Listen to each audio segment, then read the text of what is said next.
Buku Ramayana adalah Indonesia terdahulu.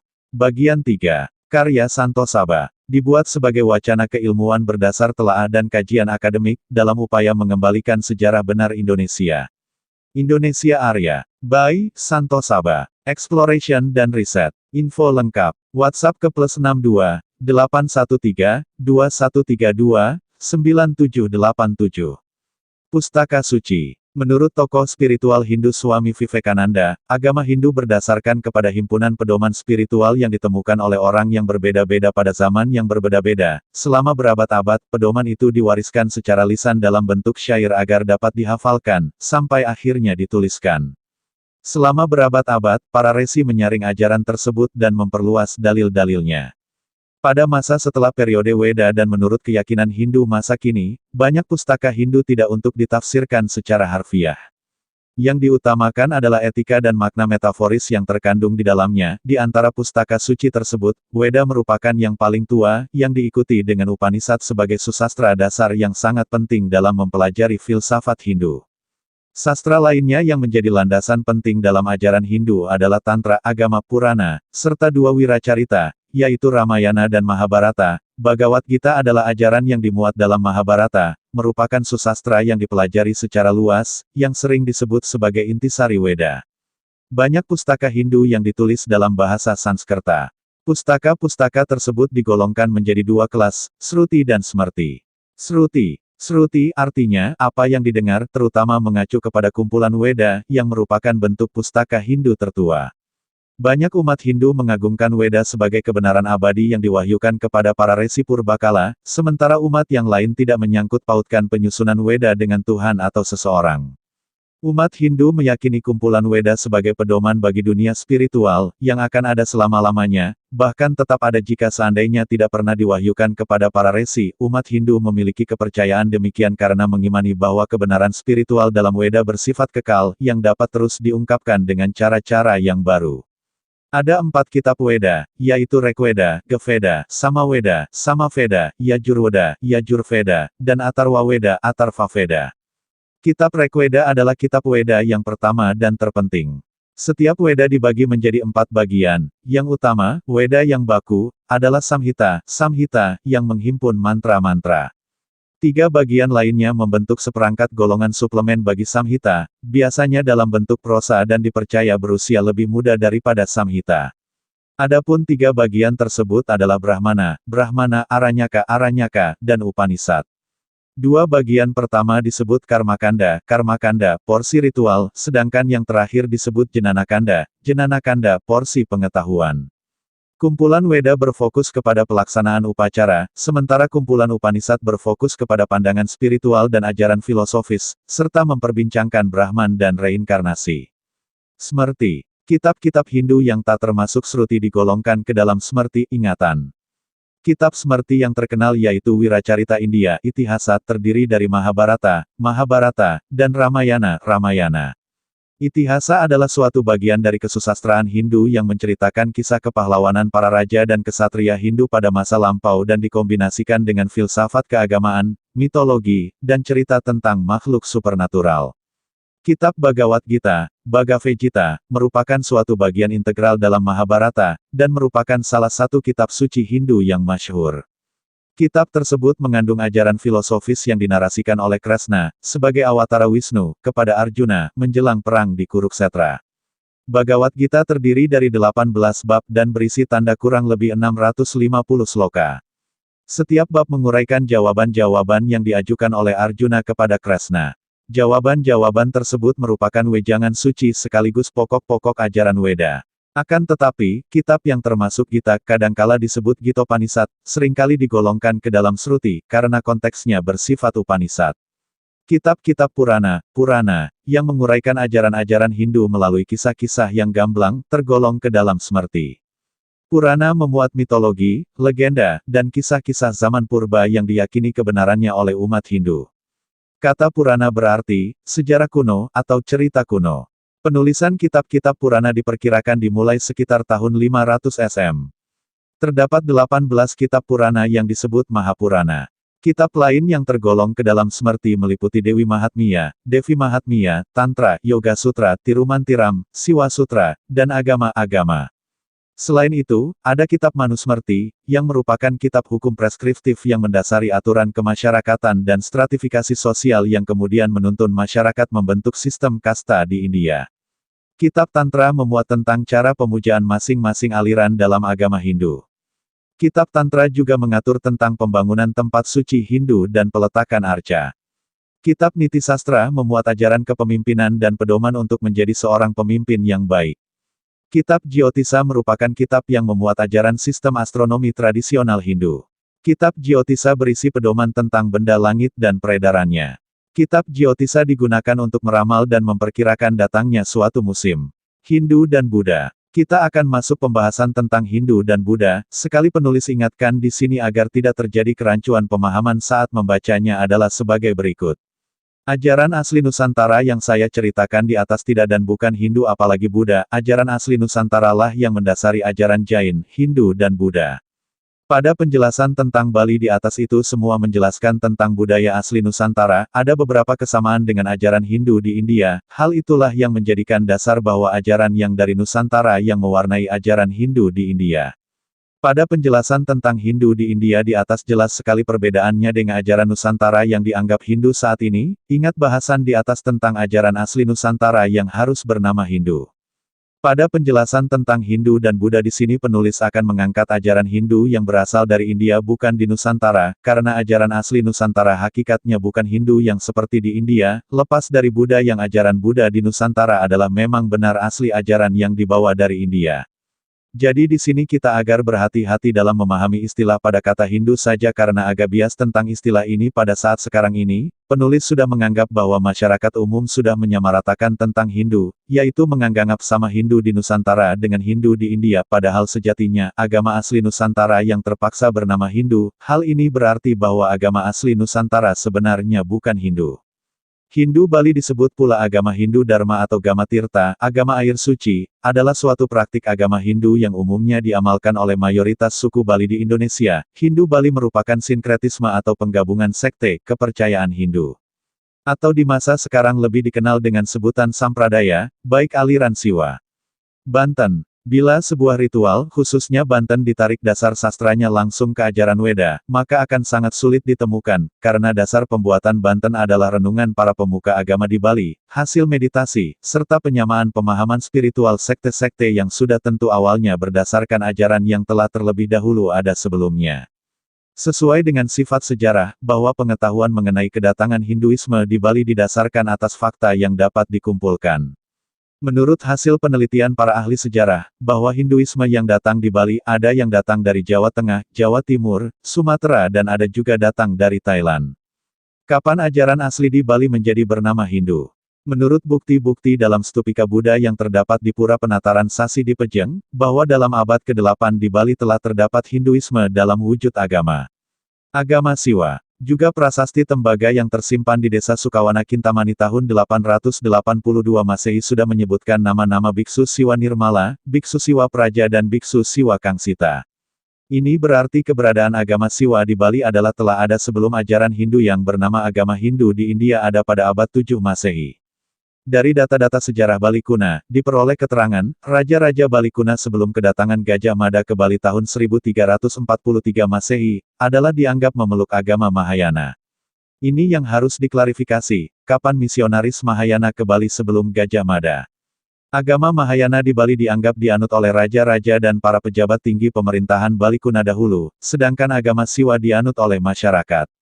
Perluluhan agama Siwa dengan Buddha secara intensif di Bali, dimulai sejak akhir abad ke-10, ditandai dengan perkawinan Dharma Udayana Raja Bali kuna yang dianggap beragama Buddha Mahayana dengan Mahendradatta Putri Raja Jawa Timur yang beragama Siwa. Sejak itu agama Siwa berkembang secara meluas di Bali dan agama Buddha tidak mengembangkan dirinya, melainkan luluh ke dalam agama Siwa pada masa pemerintahan Raja Anak Wungsu di Bali abad ke-11, datanglah Empu Kuturan dari Jawa Timur ke Bali.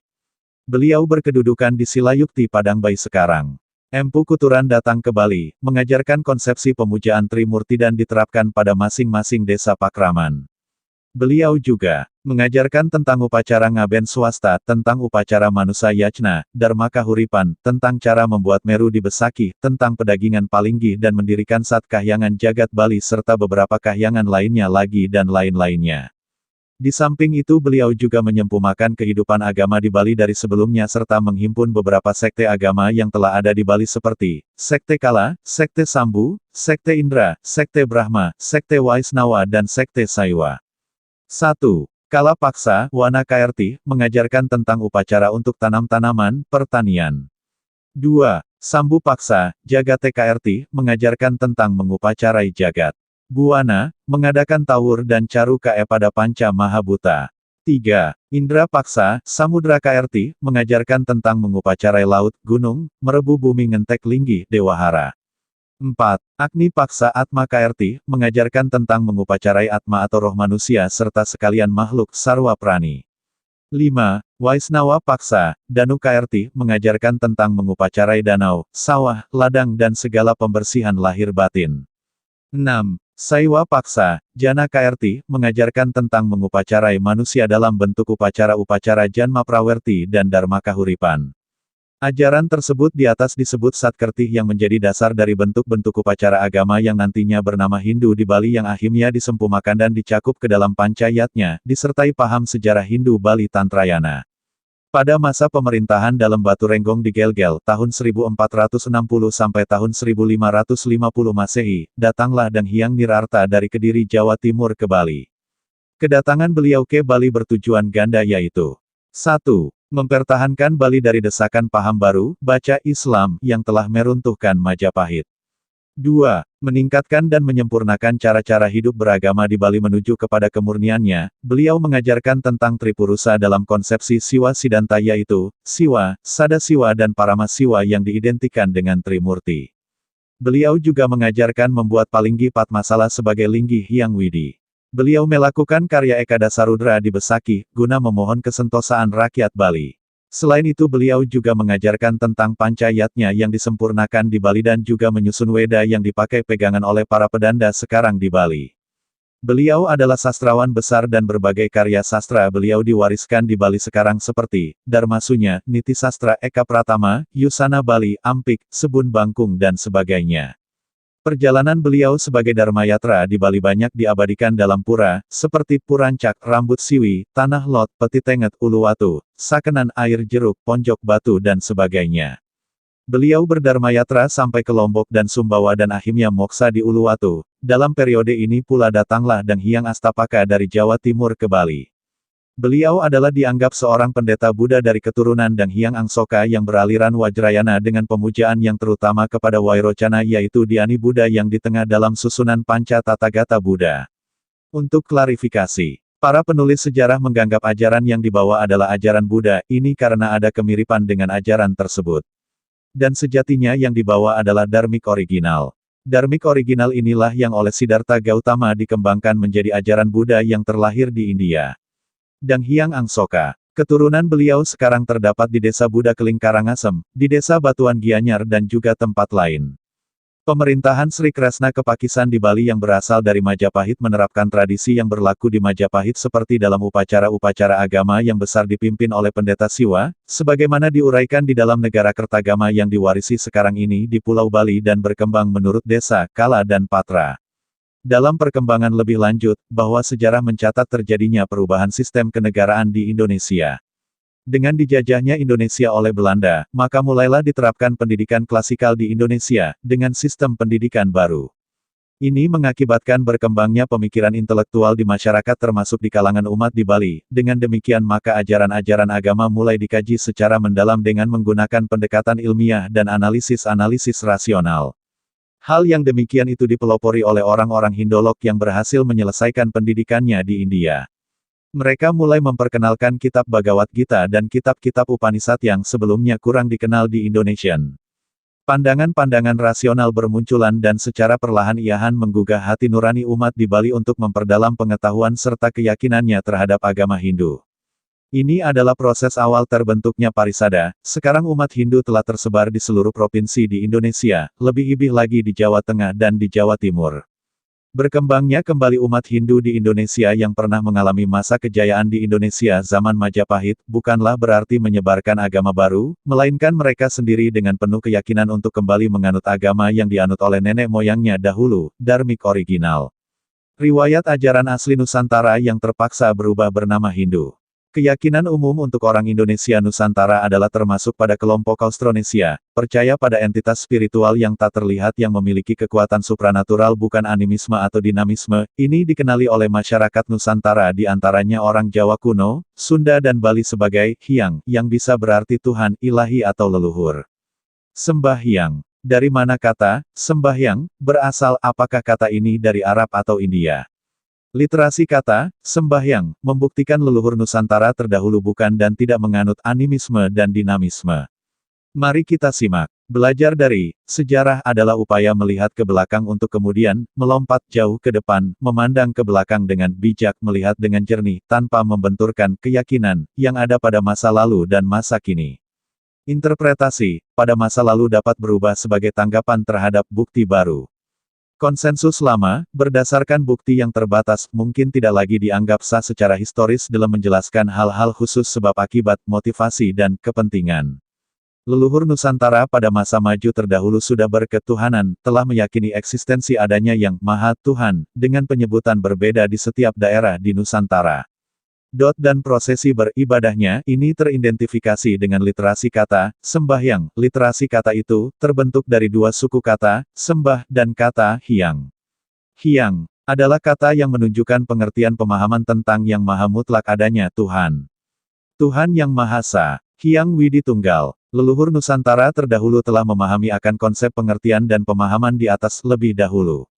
Sebelum lahirnya tokoh agung luhur mulia yang hidup pada tahun 560-480 SM di India, juga agama Samawi. Bahkan Ising juga sebelumnya mencatat, Svarnadvipa adalah tempat di mana belajar tentang falsafah utama dasar, Dharma, yang menyebar ke India juga Tibet. Mereka yang datang ke Nusantara Indonesia terdahulu, untuk belajar. Bukan membawa ajaran Buddhisme dari negerinya lalu disebarkan ke sini.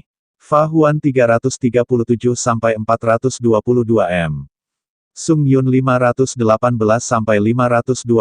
m. Hien Sang 602-664 m. Hui Ning 664 m 667 m. Ising 671-695 m. Atisa di Pamkara Ricnana, tahun 1013 m. Jauh 15 abad sebelum Masehi di sini leluhur beliau di bawah ini juga falsafah inilah yang dibawa tokoh-tokoh bernama Sanjaya, Sariputta, Svarnakesa, Svarnadvipi Dharmakirti ke India juga oleh Atisa ke Tibet dan tokoh terakhir ke wilayah Nusantara, Dapunta Hyang. Svarnadvipa, berpusat di lokasi, matahari tanpa bayang, equinox, sesuai catatan Ising di sini tersisa jejak rekam sumber falsafah para penyembah Hyang, Tuhan Esa. Para penyembahnya terekam menjadi para Hyang, dan kadang disebut para Hyangan, identik degen, pariangan, atau priangan. Pariangan, yang diberi arti baru tempat beriang-riang, padahal akar katanya adalah para Hyang, para pemuja Hyang suci, Tuhan. Hyang, adalah kata asli Nusantara, leluhur nenek moyang kita kaum Cakya, Saka Arya, memakai perlambang, matahari, dengan simbol, swastika, yang mengandung makna, dharma keharmonisan universal serta keseimbangan. Perlambang, matahari, sebagai sumber cahaya, 5 warna cahaya utama pancawarna, yang menjadi landasan filosofi kehidupan ajaran asli Nusantara tersimpan sempurna di Bali, ini bukan dari India. Rinciannya, cahaya putih di timur disebut Purwa, tempat Hyang Iswara. Cahaya merah di selatan disebut Daksina, tempat Hyang Brahma. Cahaya kuning di barat disebut Pasima, tempat Hyang Mahadewa. Cahaya hitam di utara disebut Utara, tempat Hyang Wisnu. Fahami sekali lagi ini bukan Hindu India, kapan dan siapa misionaris India yang datang ke Nusantara membawa istilah-istilah di atas. Segala warna cahaya di pusat disebut Madya, tempat Hyang Siwa, Sang Hyang Siwa, adalah simbol pelebur, segala cahaya, warna. Siwa, pelebur cahaya telah disalah-artikan menjadi dewa perusak. Jejak rekam di bumi Svarnadvipa. Samadhi, posisi tubuh duduk bersila terbaca menjadi semadi, dalam istilah setempat disebut tapo, tapa, menapakkan lebih tinggi lagi disebut betara, menarakkan orang yang mumpuni masa pra-Islam disebut batara guru, para, malim, atau Sang Hyang Datu. Bodhi, pohon yang tumbuh di area suci, bodhisattva, menjadi, budi, akar katanya adalah bodhi, menjadi suku, bodhi, tra dari keturunan, Bundo Dewi, dari ibu saat pra-Islam. Caniago, asal kata dari Candranago, adalah suami dari Bundo Dewi, yang kemudian dari Tra ini menjadi persukuan Caniago pra-Islam. Piliang, mendapat arti baru yaitu pilihan. Akar katanya adalah pilih, dharma, dan hyang, Tuhan, yang mencerminkan falsafah yang dianut masa terdahulu. Pitapang, menjadi, pitopang, ini yang kemudian disebut patapang, adalah kata awal dari petapa ang atau penopang. Sangkayan, diberi arti baru, sangkak ayam, awal kata ini adalah dari kata, sangha, jemaah, hyang, Tuhan, para jamaah penyembah Tuhan yang sah. Sungai Hyang, menjadi Sungayang. Sri Suruwasa, menjadi Suruwaso. Jambudwipa, tanah asal berubah menjadi, Jambulipo, dan diberi arti baru, Yan Bulupa, asal katanya adalah Jambudwipa Pulau Jambu. Tempat dan nama-nama di atas masih ada sampai saat ini di Savarnatvipa dan saat setelah Islam situs-situsnya banyak tidak terawat dan hancur, karena juga telah di-labeling, bukan asli Nusantara oleh penjajah yaitu, Hindu, Buddha. Situs Muara Takus, di Savarnatvipa pernah berdiri pusat belajar falsafah dasar utama, Dharma. Yang kini masih tergambar di Borobudur dan tersimpan sempurna di Bali. Ini yang mendasari lahirnya ajaran Hindu, Buddha dan Jaina India, bukan situs Muara Takus adalah pusat ajaran Buddha, juga Palembang.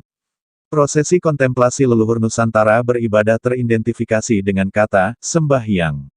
Ini bukan animisme, dinamisme atau Hindu. Kapan misionaris Hindu India datang masuk pelosok Nusantara? Jadi semua situs juga ajaran asli di Nusantara tidak berdasar pada salah satu dari dua agama India, tapi yang kini masih tergambar di situs Borobudur juga terekam di Bali, adalah yang mendasari tumbuhnya tiga agama di sana, Dharma. Dharmik, Nusantara, the initial philosophy of monotheism, Hyang Widi Tunggal. Ajaran asli Nusantara bukan bernama Hindu, sebelum era Orde Baru ajaran asli di beberapa daerah di Nusantara memiliki nama dan karakteristik asli, beberapa suku-suku asli dengan keyakinan daerah masing-masing seperti, Dayak penganut keharingan agama di Kalimantan Tengah, Manusela dan masyarakat Nuaulu orang dari Islam mengikuti Naurus ajaran asli Nusantara pada suku Tengger, Kapitayan, Baduy di Banten, Sunda Wiwitan, dan Osing di Pulau Jawa. Toraja Sulawesi Tengah dikenal sebagai Puang Matua, Toraja Aluk Tudolo, dan Sumatera Batak Parmalim. Nama ajaran asli Nusantara menjadi bernama Hindu sejak masa pemerintahan era Orde Baru. Di sini penulis akan menjelaskan riwayat dan sejarah ajaran asli Nusantara sampai terpaksa bernama Hindu. Untuk menjelaskan lebih mudahnya kita akan ambil satu contoh adalah Bali. Ajaran Bali atau agama Bali adalah bukan Hindu India. Ajaran Bali adalah ajaran asli Nusantara. Ini penjelasannya. Di sini kita harus berhati-hati dalam memahami perbedaan pemahaman dari bahasan buku ini yaitu ajaran asli Nusantara dan Hindu. Yang perlu difahami atau ditegaskan adalah ajaran asli Nusantara itu bukan Hindu. Nanti kita akan dapat memahami pada bahasan selanjutnya bahwa ajaran asli Nusantara inilah yang mendasari ajaran yang bernama Hindu dan Buddha. Dua teori utama untuk kedatangan Hinduisme India di Indonesia meliputi bahwa pedagang Laut India Selatan membawa Hinduisme ke Nusantara, dan yang kedua adalah bahwa bangsawan Indonesia menyambut baik agama dan budaya India, dan merekalah yang pertama kali mengadopsi gagasan spiritual yang diikuti oleh masa ini. Pulau-pulau di Indonesia mengadopsi gagasan Hindu India dan Buddha, menggabungkannya dengan agama kepercayaan rakyat asli dan yang sudah ada sebelumnya. Ini adalah pendapat yang telah ada dan dianggap bagus serta benar, yaitu ajaran Hindu di India datang ke tanah Nusantara dan dianut oleh masyarakat Nusantara terdahulu. Menurut penulis tidak tepat, karena dalam catatan sejarah tidak pernah misionaris Hindu India pergi meninggalkan daerahnya. Hal ini dikarenakan dalam tradisi Hindu India kaum agamawan Hindu tidak diperkenankan pergi keluar wilayahnya, berbeda dengan para biksu dari Buddha. Yan Gonda dalam bukunya menulis pengaruh Hindu India sampai ke Nusantara sejak awal abad pertama. Bukti historis tidak jelas tentang proses difusi gagasan budaya dan spiritual dari India.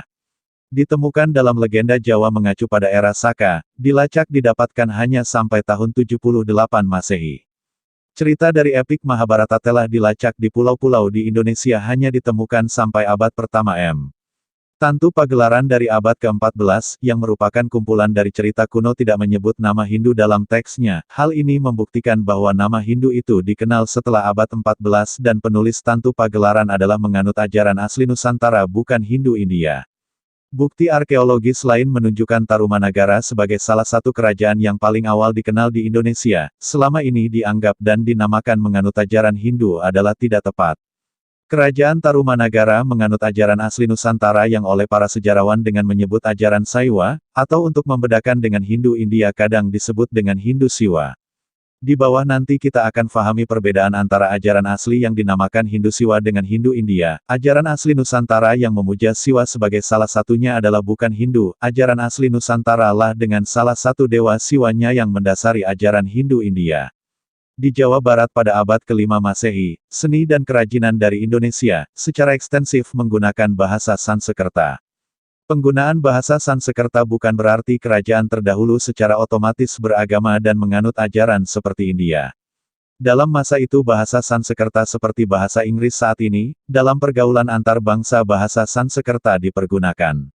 Dalam beberapa prasasti bahkan ada dua bahasa yang digunakan, bahasa lokal daerah dan bahasa Sanskerta dengan maksud bahasa. Sanskerta adalah untuk bahasa antar kerajaan dan pemakaian bahasa lokal adalah untuk masyarakatnya sendiri. Penulisan dua bahasa ini umum ditemukan pada prasasti yang menyebutkan bangunan besar dan suci seperti Borobudur, prasasti yang bertuliskan dengan dua bahasa dan tercatat nama raja juga angka tahun adalah deklarasi raja-raja pada saat itu untuk berkomitmen merawat bangunan suci. Tetapi banyak disalah tafsirkan bahwa angka tahun dan nama raja yang tertera pada prasasti dianggap angka tahun dan raja pendirian bangunan suci tersebut. Demikian pula bangunan suci kuno, kuil, yang digali di Jawa dan pulau-pulau Indonesia bagian barat, serta prasasti kuno prasasti Canggal yang ditemukan di Indonesia, mengkonfirmasi kata Siva ikonografi lingam, Dewi Parvati, Ganesha, Wisnu, Brahma, Arjuna, dan nama dewa-dewa lainnya tertulis angka tahun pertengahan hingga akhir 1 milenium AD. Kata-kata yang ditemukan di prasasti dengan Siva, Parvati, Ganesha, Wisnu, Brahma, Arjuna adalah kata-kata ajaran asli yang sudah ada di Nusantara bukan dari India. Catatan Cina kuno tentang Fa Hien dalam perjalanan pulangnya dari Sri Lanka ke Cina pada tahun 414 M menyebutkan tentang ada dua sekolah agama yang dianggap Hindu di Jawa. Sementara dokumen China dari abad ke-8 merujuk pada kerajaan Raja Sanjaya sebagai Holing, menyebutnya, sangat kaya, dan itu hidup berdampingan secara damai dengan orang-orang yang oleh Fa Hien dianggap Buddha dan penguasa Sailendra di dataran Kedu di Pulau Jawa. Ajaran asli Nusantara yang terpaksa berubah bernama Hindu. Filsafat Indonesia adalah sebutan umum untuk tradisi kefilsafatan yang dilakukan oleh penduduk yang mendiami wilayah yang belakangan disebut Indonesia. Filsafat Indonesia diungkap dalam pelbagai bahasa yang hidup dan masih dituturkan di Indonesia, sekitar 587 bahasa, dan bahasa persatuan, bahasa Indonesia, meliputi aneka mazhab pemikiran yang menerima pengaruh Timur dan Barat, di samping tema-tema filosofisnya yang asli. Sebagaimana terlihat dalam konsep-konsep dan praktik-praktik asli dari mupakat, pantun-pantun, Pancasila, hukum adat, gotong royong, dan kekeluargaan. Filsafat Indonesia adalah sebagai kekayaan budaya bangsa kita sendiri yang terkandung di dalam kebudayaan sendiri. Pemikiran-pemikiran, yang tersimpul di dalam adat istiadat serta kebudayaan daerah, sebagai pemikiran primordial atau pola pikir dasar yang menstruktur seluruh bangunan karya budaya. Setelah Indonesia merdeka dari penjajahan Belanda, secara resmi diakui hanya agama monoteistik. Selanjutnya, Indonesia mewajibkan seseorang untuk memiliki agama untuk mendapatkan hak kewarganegaraan penuh Indonesia, dan secara resmi Indonesia tidak mengakui kepercayaan atau aliran asli Nusantara. Pada tahun 1952, Kementerian Agama RI mendeklarasikan Bali dan pulau-pulau lain yang menganut ajaran asli lokal Nusantara dengan menamakan aliran atau kepercayaan mereka dengan nama agama Hindu. Pemerintah daerah Bali, yang terkejut dengan kebijakan nasional resmi ini, mendeklarasikan dirinya sebagai daerah keagamaan otonom dengan membedakan keyakinan asli Bali dengan Hindu India yaitu Hindu Bali pada tahun 1953. Pemerintah Bali juga menghubungi pemerintah India dan mantan pejabat kolonial Belanda untuk mendapatkan dukungan diplomatik dan hak asasi manusia.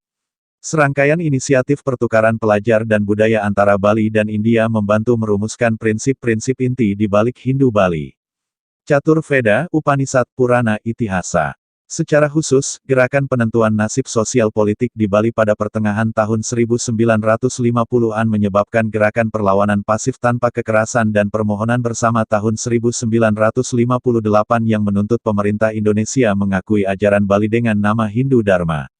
Petisi bersama ini mengutip mantra Sanskerta berikut dari kitab suci Hindu. Fokus petisi pada "yang tak terbagi" adalah untuk memenuhi persyaratan konstitusional bahwa warga negara Indonesia memiliki kepercayaan monoteistik terhadap satu Tuhan.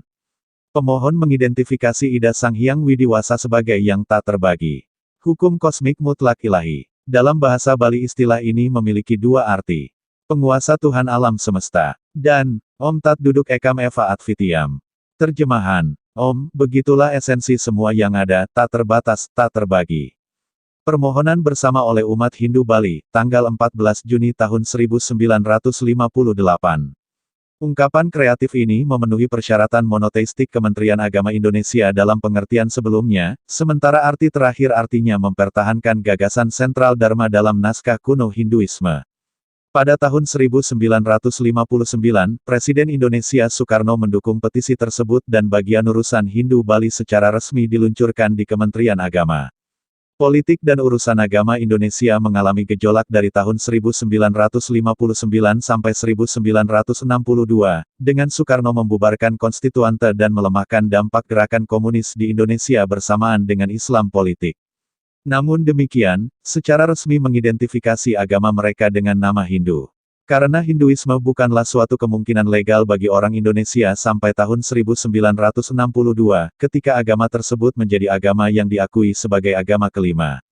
Pengakuan ini awalnya dibutuhkan oleh organisasi keagamaan di Bali dan dibutuhkan untuk kepentingan eksistensi keberagamanan Bali yang diakui pemerintah, di mana mayoritas beragama asli lokal merubah nama menjadi Hindu.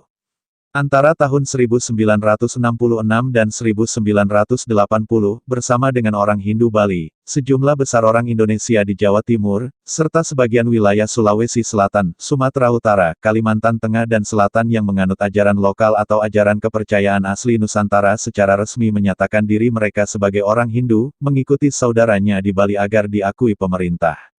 Mereka secara politis mengatur diri mereka untuk menekan dan mempertahankan hak mereka. Organisasi terbesar, Parisada Hindu Dharma Bali, berganti nama menjadi Parisada Hindu Dharma Indonesia, PHDI, pada tahun 1986, yang mencerminkan usaha-usaha untuk mendefinisikan Hinduisme sebagai sebuah keprihatinan nasional dan bukan hanya orang Bali. Sementara orang-orang Hindu di Bali, dengan mayoritas mereka, mengembangkan dan dengan bebas mempraktikkan agamanya, di pulau-pulau lain di Indonesia mereka mengalami diskriminasi oleh pejabat setempat karena orang-orang yang masih menganut ajaran lokal yaitu ajaran asli Nusantara ini dianggap sebagai orang-orang yang telah meninggalkan Islam, agama mayoritas. Namun, pemerintah pusat Indonesia mendukung umat yang menamakan ajaran mereka dengan nama Hindu. Pada tahun 1960, Hinduisme adalah payung yang juga digunakan oleh orang-orang Indonesia yang menganut Buddhisme dan Konfusianisme, saat ketika keduanya belum dianggap agama secara resmi. Selanjutnya, aktivis politik Hindu di Indonesia bekerja untuk melindungi orang-orang dari kepercayaan tersebut dengan hak yang mereka dapatkan di Kementerian Agama Indonesia. Untuk mendapatkan penerimaan resmi dan hak mereka di sebuah negara yang didominasi Muslim, Hinduisme di Indonesia secara politis dipaksa untuk beradaptasi. Saat ini Hindu Dharma adalah satu dari 5 agama monoteistik yang diakui secara resmi di Indonesia. Agama-agama asli lokal atau asli Nusantara yang memiliki tetap menganut dan mempunyai kepedulian mendalam terhadap pelestarian agama leluhur tradisional mereka menyatakan dan menamakan ajaran yang dianut harus bernama agama Hindu, mengingat ini adalah pilihan yang lebih fleksibel daripada Islam. Hal ini yang dilakukan oleh masyarakat yang masih menganut ajaran asli di luar Pulau Bali. Pada awal tahun 70-an, masyarakat asli Toraja dari Sulawesi adalah yang pertama untuk menyadari peluang ini dengan mencari perlindungan bagi agama nenek moyang asli mereka di bawah payung agama yang bernama Hindu, diikuti oleh Karo Batak dari Sumatera pada tahun 1977. Di Kalimantan Selatan, sebuah gerakan menamakan ajaran mereka dengan nama Hindu telah berkembang di antara penduduk asli Dayak pribumi yang pada deklarasi di pulau ini pada tahun 1980. Namun, ini berbeda dengan kasus orang Jawa, karena konversi tersebut mengikuti pembagian etnis yang jelas. Orang Dayak asli dihadapkan pada populasi migran dan pejabat pemerintah yang disponsori oleh pemerintah dan didominasi orang Madura. Dibandingkan dengan rekan-rekan mereka di kalangan penganut ajaran asli Jawa, banyak pemimpin Dayak juga lebih memperhatikan upaya Bali untuk membakukan praktik ritual Hindu secara nasional, takut akan penurunan tradisi, keharingan, yang khas dan unik mereka sendiri dan dominasi eksternal yang baru. Sebaliknya, sebagian besar orang Jawa lambat menganggap dan mengganti nama dengan Hindu pada saat itu, kurang memiliki organisasi yang berbeda di sepanjang garis etnis dan takut akan pembalasan dari organisasi Islam lokal yang hebat seperti Nahdlatul Ulama NU. Kebijakan sosiopolitik Soeharto selama masa kepresidenannya dari tahun 1966 hingga akhirnya tumbang pada 1998. Perhatian utama mereka ialah filsafat politik, yang misi utamanya ialah mencari alternatif-alternatif bagi rezim yang korup itu.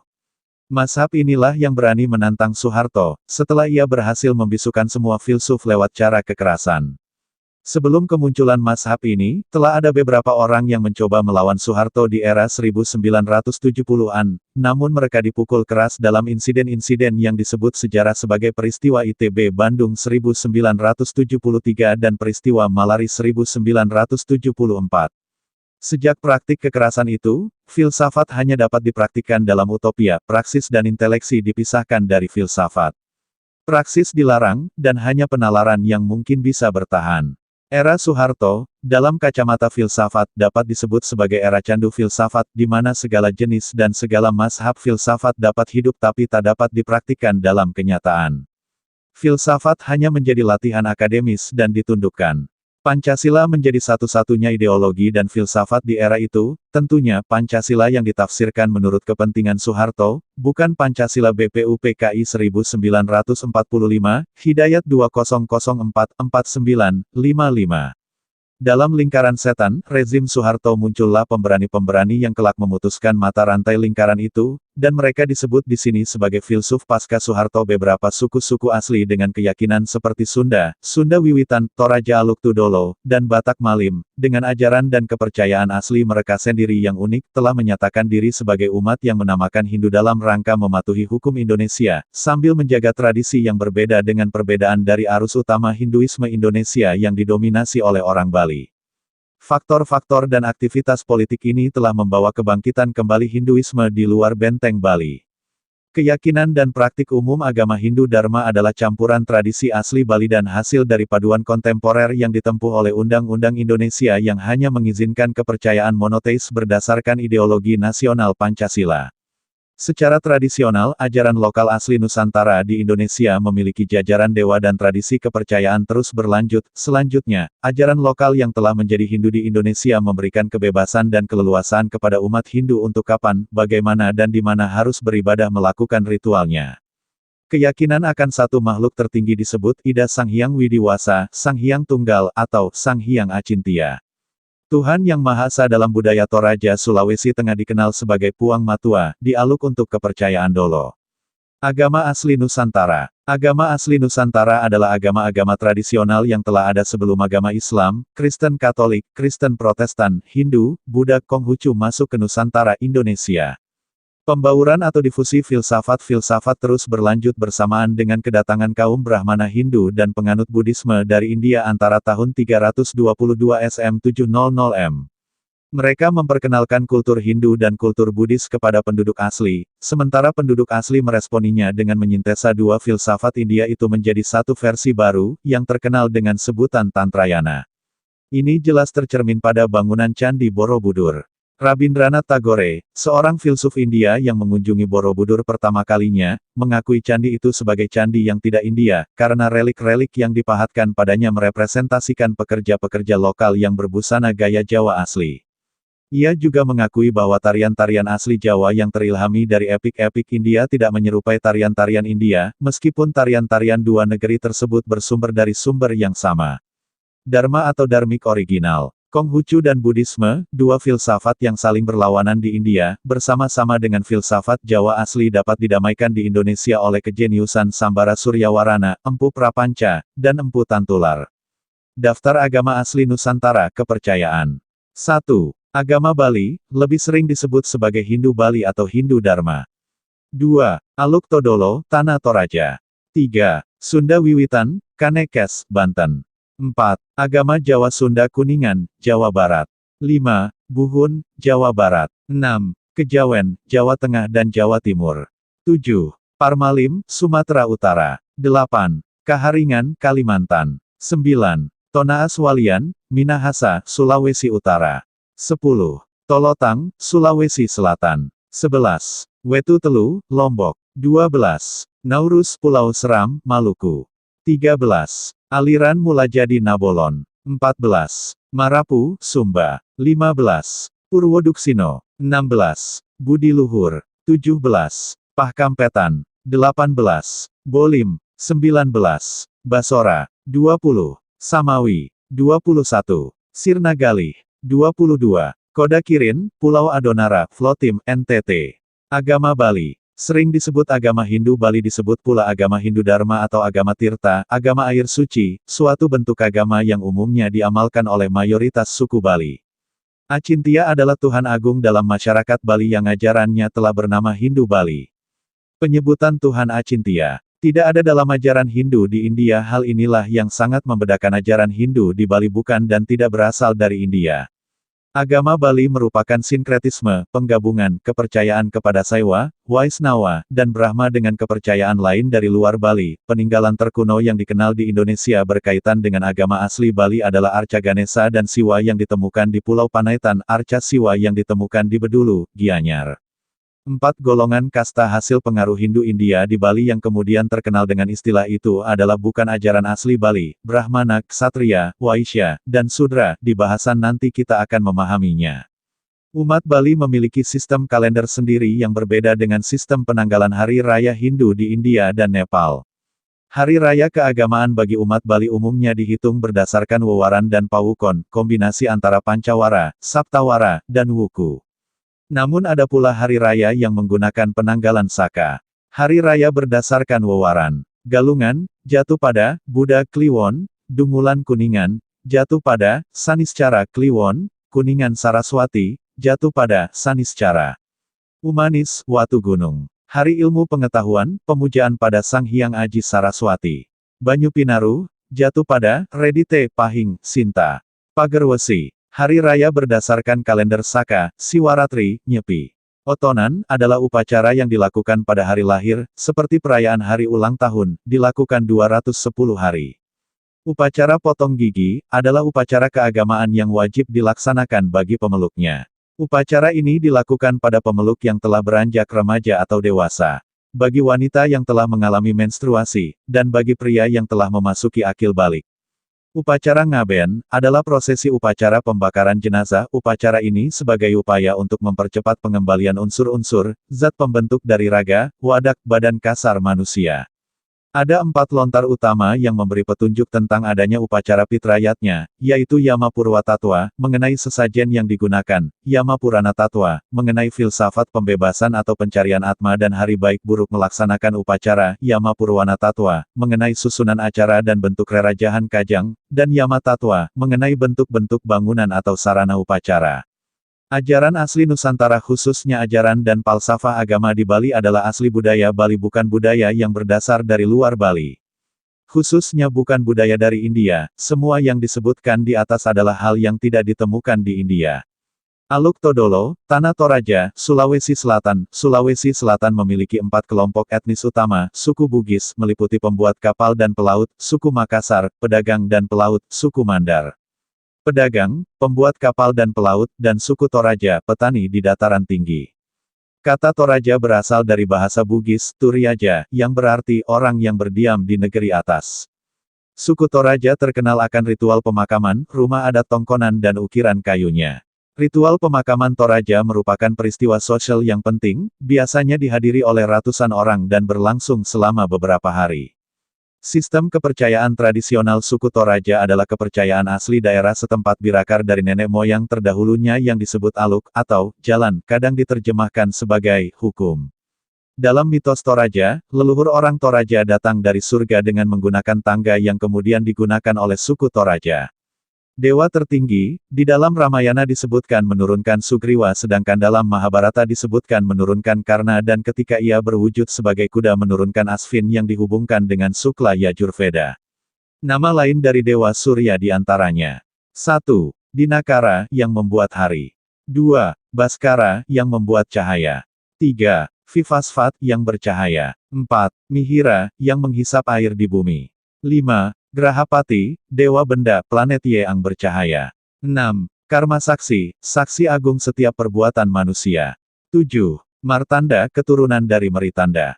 Batara Surya yang merupakan dewa matahari ini adalah dewa yang menjadi tumpuan makhluk hidup di alam dunia ini terutama tumbuhan dan hewan. Batara Surya terkenal sangat sakti mandraguna dan menjadi salah satu dewa andalan di Kahyangan. Batara Surya terkenal senang memberikan pusaka-pusaka atau ajian-ajian yang dimilikinya terhadap orang-orang yang dipilihnya. Dewa ini terkenal mempunyai banyak anak dari berbagai wanita, di antaranya dari Dewi Kunti yang melahirkan Adipati karena dalam kisah Mahabharata. Batara Surya kena batunya ketika Anoman menyalahkan Batara Surya atas kejadian yang menimpa ibunya Dewi Anjani dan neneknya yang dikutuk menjadi tugu oleh suaminya sendiri. Hanoman merasa Batara Surya harus bertanggung jawab sehingga Hanoman dengan ajiannya mengumpulkan awan dari seluruh dunia untuk menutupi alam dunia sehingga sinar sang surya tidak bisa mencapai bumi.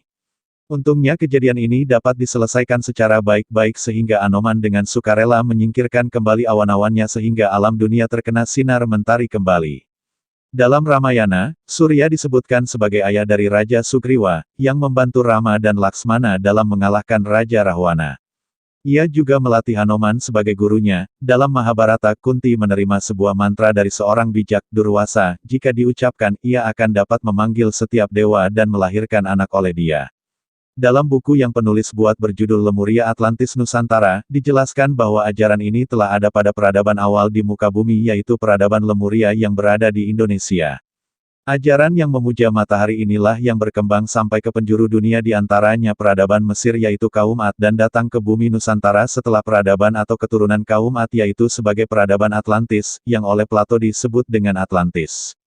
Hal di bawah ini tentang budaya Bali yang masih merekam kuat tentang penghormatan terhadap matahari. Ramayana, buku ini ditulis oleh Ed Viswanathan, diterjemahkan oleh N.P. Putra. Dua epik atau itihasa yang terkenal adalah Ramayana dan Mahabharata. Resi Valmiki menulis yang pertama dan Resi Veda Vyasa, putra dari Resi Parasara, menulis yang kedua. Kisah mengenai Resi Valmiki ada dalam Uttarakanda, satu tambahan pada epik besar Ramayana. Pada bagian awal dari hidupnya, Valmiki adalah seorang perampok jalanan tanpa nama. Ia biasa merampok orang-orang yang lewat untuk menghidupi anak-anak dan istrinya. Suatu hari Maharesi Narada lewat dan perampok itu menyerang orang suci itu. Narada bertanya pada Valmiki mengapa ia merampoknya. Untuk menghidupi keluargaku, jawab perampok itu. Ketika kamu merampok seseorang kamu juga menimbulkan banyak dosa. Apakah keluargamu juga mau memikul dosamu itu? Tanya Maharesi itu. Aku yakin mereka mau, jawab perampok. Baiklah, kata Maharesi, mengapa kamu tidak mengikat aku di sini, pulang, dan tanya setiap orang apakah mereka siap membagi dosamu dengan uang yang kamu bawa pulang. Perampok itu setuju. Dia mengikat Maharesi pada sebatang pohon dan lari ke rumahnya yang sederhana. Di sana ia menanyai semua anggota keluarganya dengan pertanyaan, maukah kamu membagi dosaku? Seluruh anggota keluarga termasuk istrinya, memberikan jawaban empati, tidak. Untuk pertama kali dalam hidupnya, perampok itu memahami kebenaran. Dengan air mata berguguran di pipinya ia lari kepada Narada dan memohon ampun. Maharesi itu mengajari perampok itu bagaimana memuja Tuhan. Konon perampok itu begitu tenggelam dalam samadhi sehingga semut-semut membangun bukit semut di sekitar dirinya. Akhirnya, setelah bertahun-tahun samadhi, sebuah suara datang entah dari mana meminta perampok yang samadhi itu untuk bangun dari meditasinya. Suara itu menamainya Valmiki, artinya, dia yang lahir dalam bukit semut. Inilah kisah Valmiki. Ketika Valmiki berjalan melintasi hutan ia melihat sepasang merpati sedang berkasih-kasihan. Ketika Maharesi sedang terpesona oleh pemandangan itu, satu anak panah melewatinya dan mengenai merpati jantan. Merpati betina terbang turun dalam kesedihan dan menangisi kekasihnya yang sudah mati. Valmiki melihat pemburu itu dan menyebutnya bajingan, tapi segera merasa bahwa sebagai orang suci ia tidak pantas berkata seperti itu. Lalu sebuah suara dari langit berkata, "Oh, Valmiki, kata-katamu sangat puitis, jangan sedih. Inilah waktu yang tepat bagimu untuk menulis mengenai Batara Rama." Setelah menerima perintah dari suara di langit itu, Valmiki menulis puisi abadi Ramayana kisah dari Batara Rama. Valmiki menulis seluruhnya sebagai narasi dari merpati betina yang menangis kepadanya. Pada awal setiap bab, dia membuat pembaca sadar mengenai fakta bahwa seekor burung yang menangis yang mengisahkan kisah agung mengenai Batara Rama. Secara singkat, Ramayana adalah kisah dari Batara Rama dan Dewi Sita. Ia adalah satu puisi dengan 24.000 kuplet. Kisah singkatnya adalah sebagai berikut. Pada suatu waktu adalah seorang raja bernama Dasarata yang memiliki 3 istri, Kausalya, Kaikeyi, dan Sumitra. Malangnya, Dasarata tidak mempunyai anak. Dari ketiga istrinya, karena itu ia melakukan suatu upacara khusus yang disebut Putra Kamesti Yagam. Dari api upacara itu keluar satu obat mujarab untuk segala penyakit, eliksir, yang diminum oleh ketiga ratu itu. Sebagai akibatnya, Kausalya mempunyai seorang putra yang diberi nama Rama, Kaikeyi mempunyai seorang putra yang diberi nama Bharata, dan Sumitra mempunyai 2 putra yang diberi nama Laksmana dan Satrugna. Rama dan Laksmana menjadi sahabat kental sejak masa-masa kanak-kanak sampai seterusnya, demikian juga Bharata dan Satrugna. Ketika anak-anak masuk masa remaja, Rama mengawini Dewi Sita, putri piatu dari Raja Besar Janaka. Setelah itu, Raja Dasarata berpikir untuk meninggalkan singgasana dan mengangkat putra mahkota Rama menjadi raja. Seluruh negeri bergembira mendengar berita itu, kecuali Kaikeyi dan pelayannya Mandara. Akhirnya kecemburuan dan intrik Ratu Kaikeyi membuat Rama meninggalkan kerajaan dan pergi ke hutan bersama istrinya Sita dan saudaranya tercinta Laksmana. Di dalam hutan, Sita yang malang diculik oleh Rahwana, Raja Rakasasa dari Sri Lanka. Rama datang membebaskan Sita dengan bantuan Raja Keras Sugriwa dan Perdana Menterinya Hanuman. Dalam satu pertempuran besar, Rama menghancurkan Rahwana beserta pasukannya. Rama, bersama Dewi Sita, akhirnya kembali ke kerajaan Ayodhya. Ramayana adalah puisi yang sangat digemari oleh orang-orang Hindu. Festival Dipavali Suci adalah perayaan kemenangan Rama atas Raja Raksasa Rahwana. Dipavali atau Diwali, festival cahaya, dirayakan di seluruh India. Rama adalah awatara dari Wisnu dan Ramayana adalah satu kisah yang memproyeksikan ideal-ideal atau cita-cita Hindu mengenai kehidupan. Rama adalah manusia sempurna, Sita adalah istri sempurna dan Laksmana adalah saudara yang sempurna. Ada berbagai versi Ramayana. Versi Hindu ditulis oleh Resi Tulsidas. Versi Malayalam ditulis oleh Tuncet Ezutchan. Teks asli Ramayana ditulis dalam bahasa Sanskerta yang sangat indah. Ramayana pada Prambanan. Mari kita sedikit melihat tentang Prambanan. Prambanan terletak di lingkungan komplek bangunan kuno, kurang lebih 17 km ke arah timur dari Yogyakarta, tepatnya di Desa Prambanan Kecamatan Bokoharjo. Lokasinya hanya sekitar 100 meter dari Jalan Raya Yogyakarta Solo. Di pelataran dalam terdapat 2 barisan candi yang membujur arah utara-selatan. Di barisan barat terdapat 3 buah candi yang menghadap ke timur. Candi yang letaknya paling utara adalah Candi Wisnu, di tengah adalah Candi Shiva, dan di selatan adalah Candi Brahma. Di barisan timur juga terdapat 3 buah candi yang menghadap ke barat. Ketiga candi ini disebut Candi Wahana. Wahana sama dengan kendaraan, karena masing-masing candi diberi nama sesuai dengan binatang yang merupakan tunggangan dewa yang candinya terletak di hadapannya.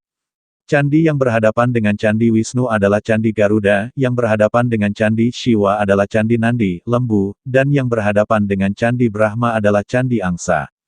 Dengan demikian, keenam candi ini saling berhadapan membentuk lorong.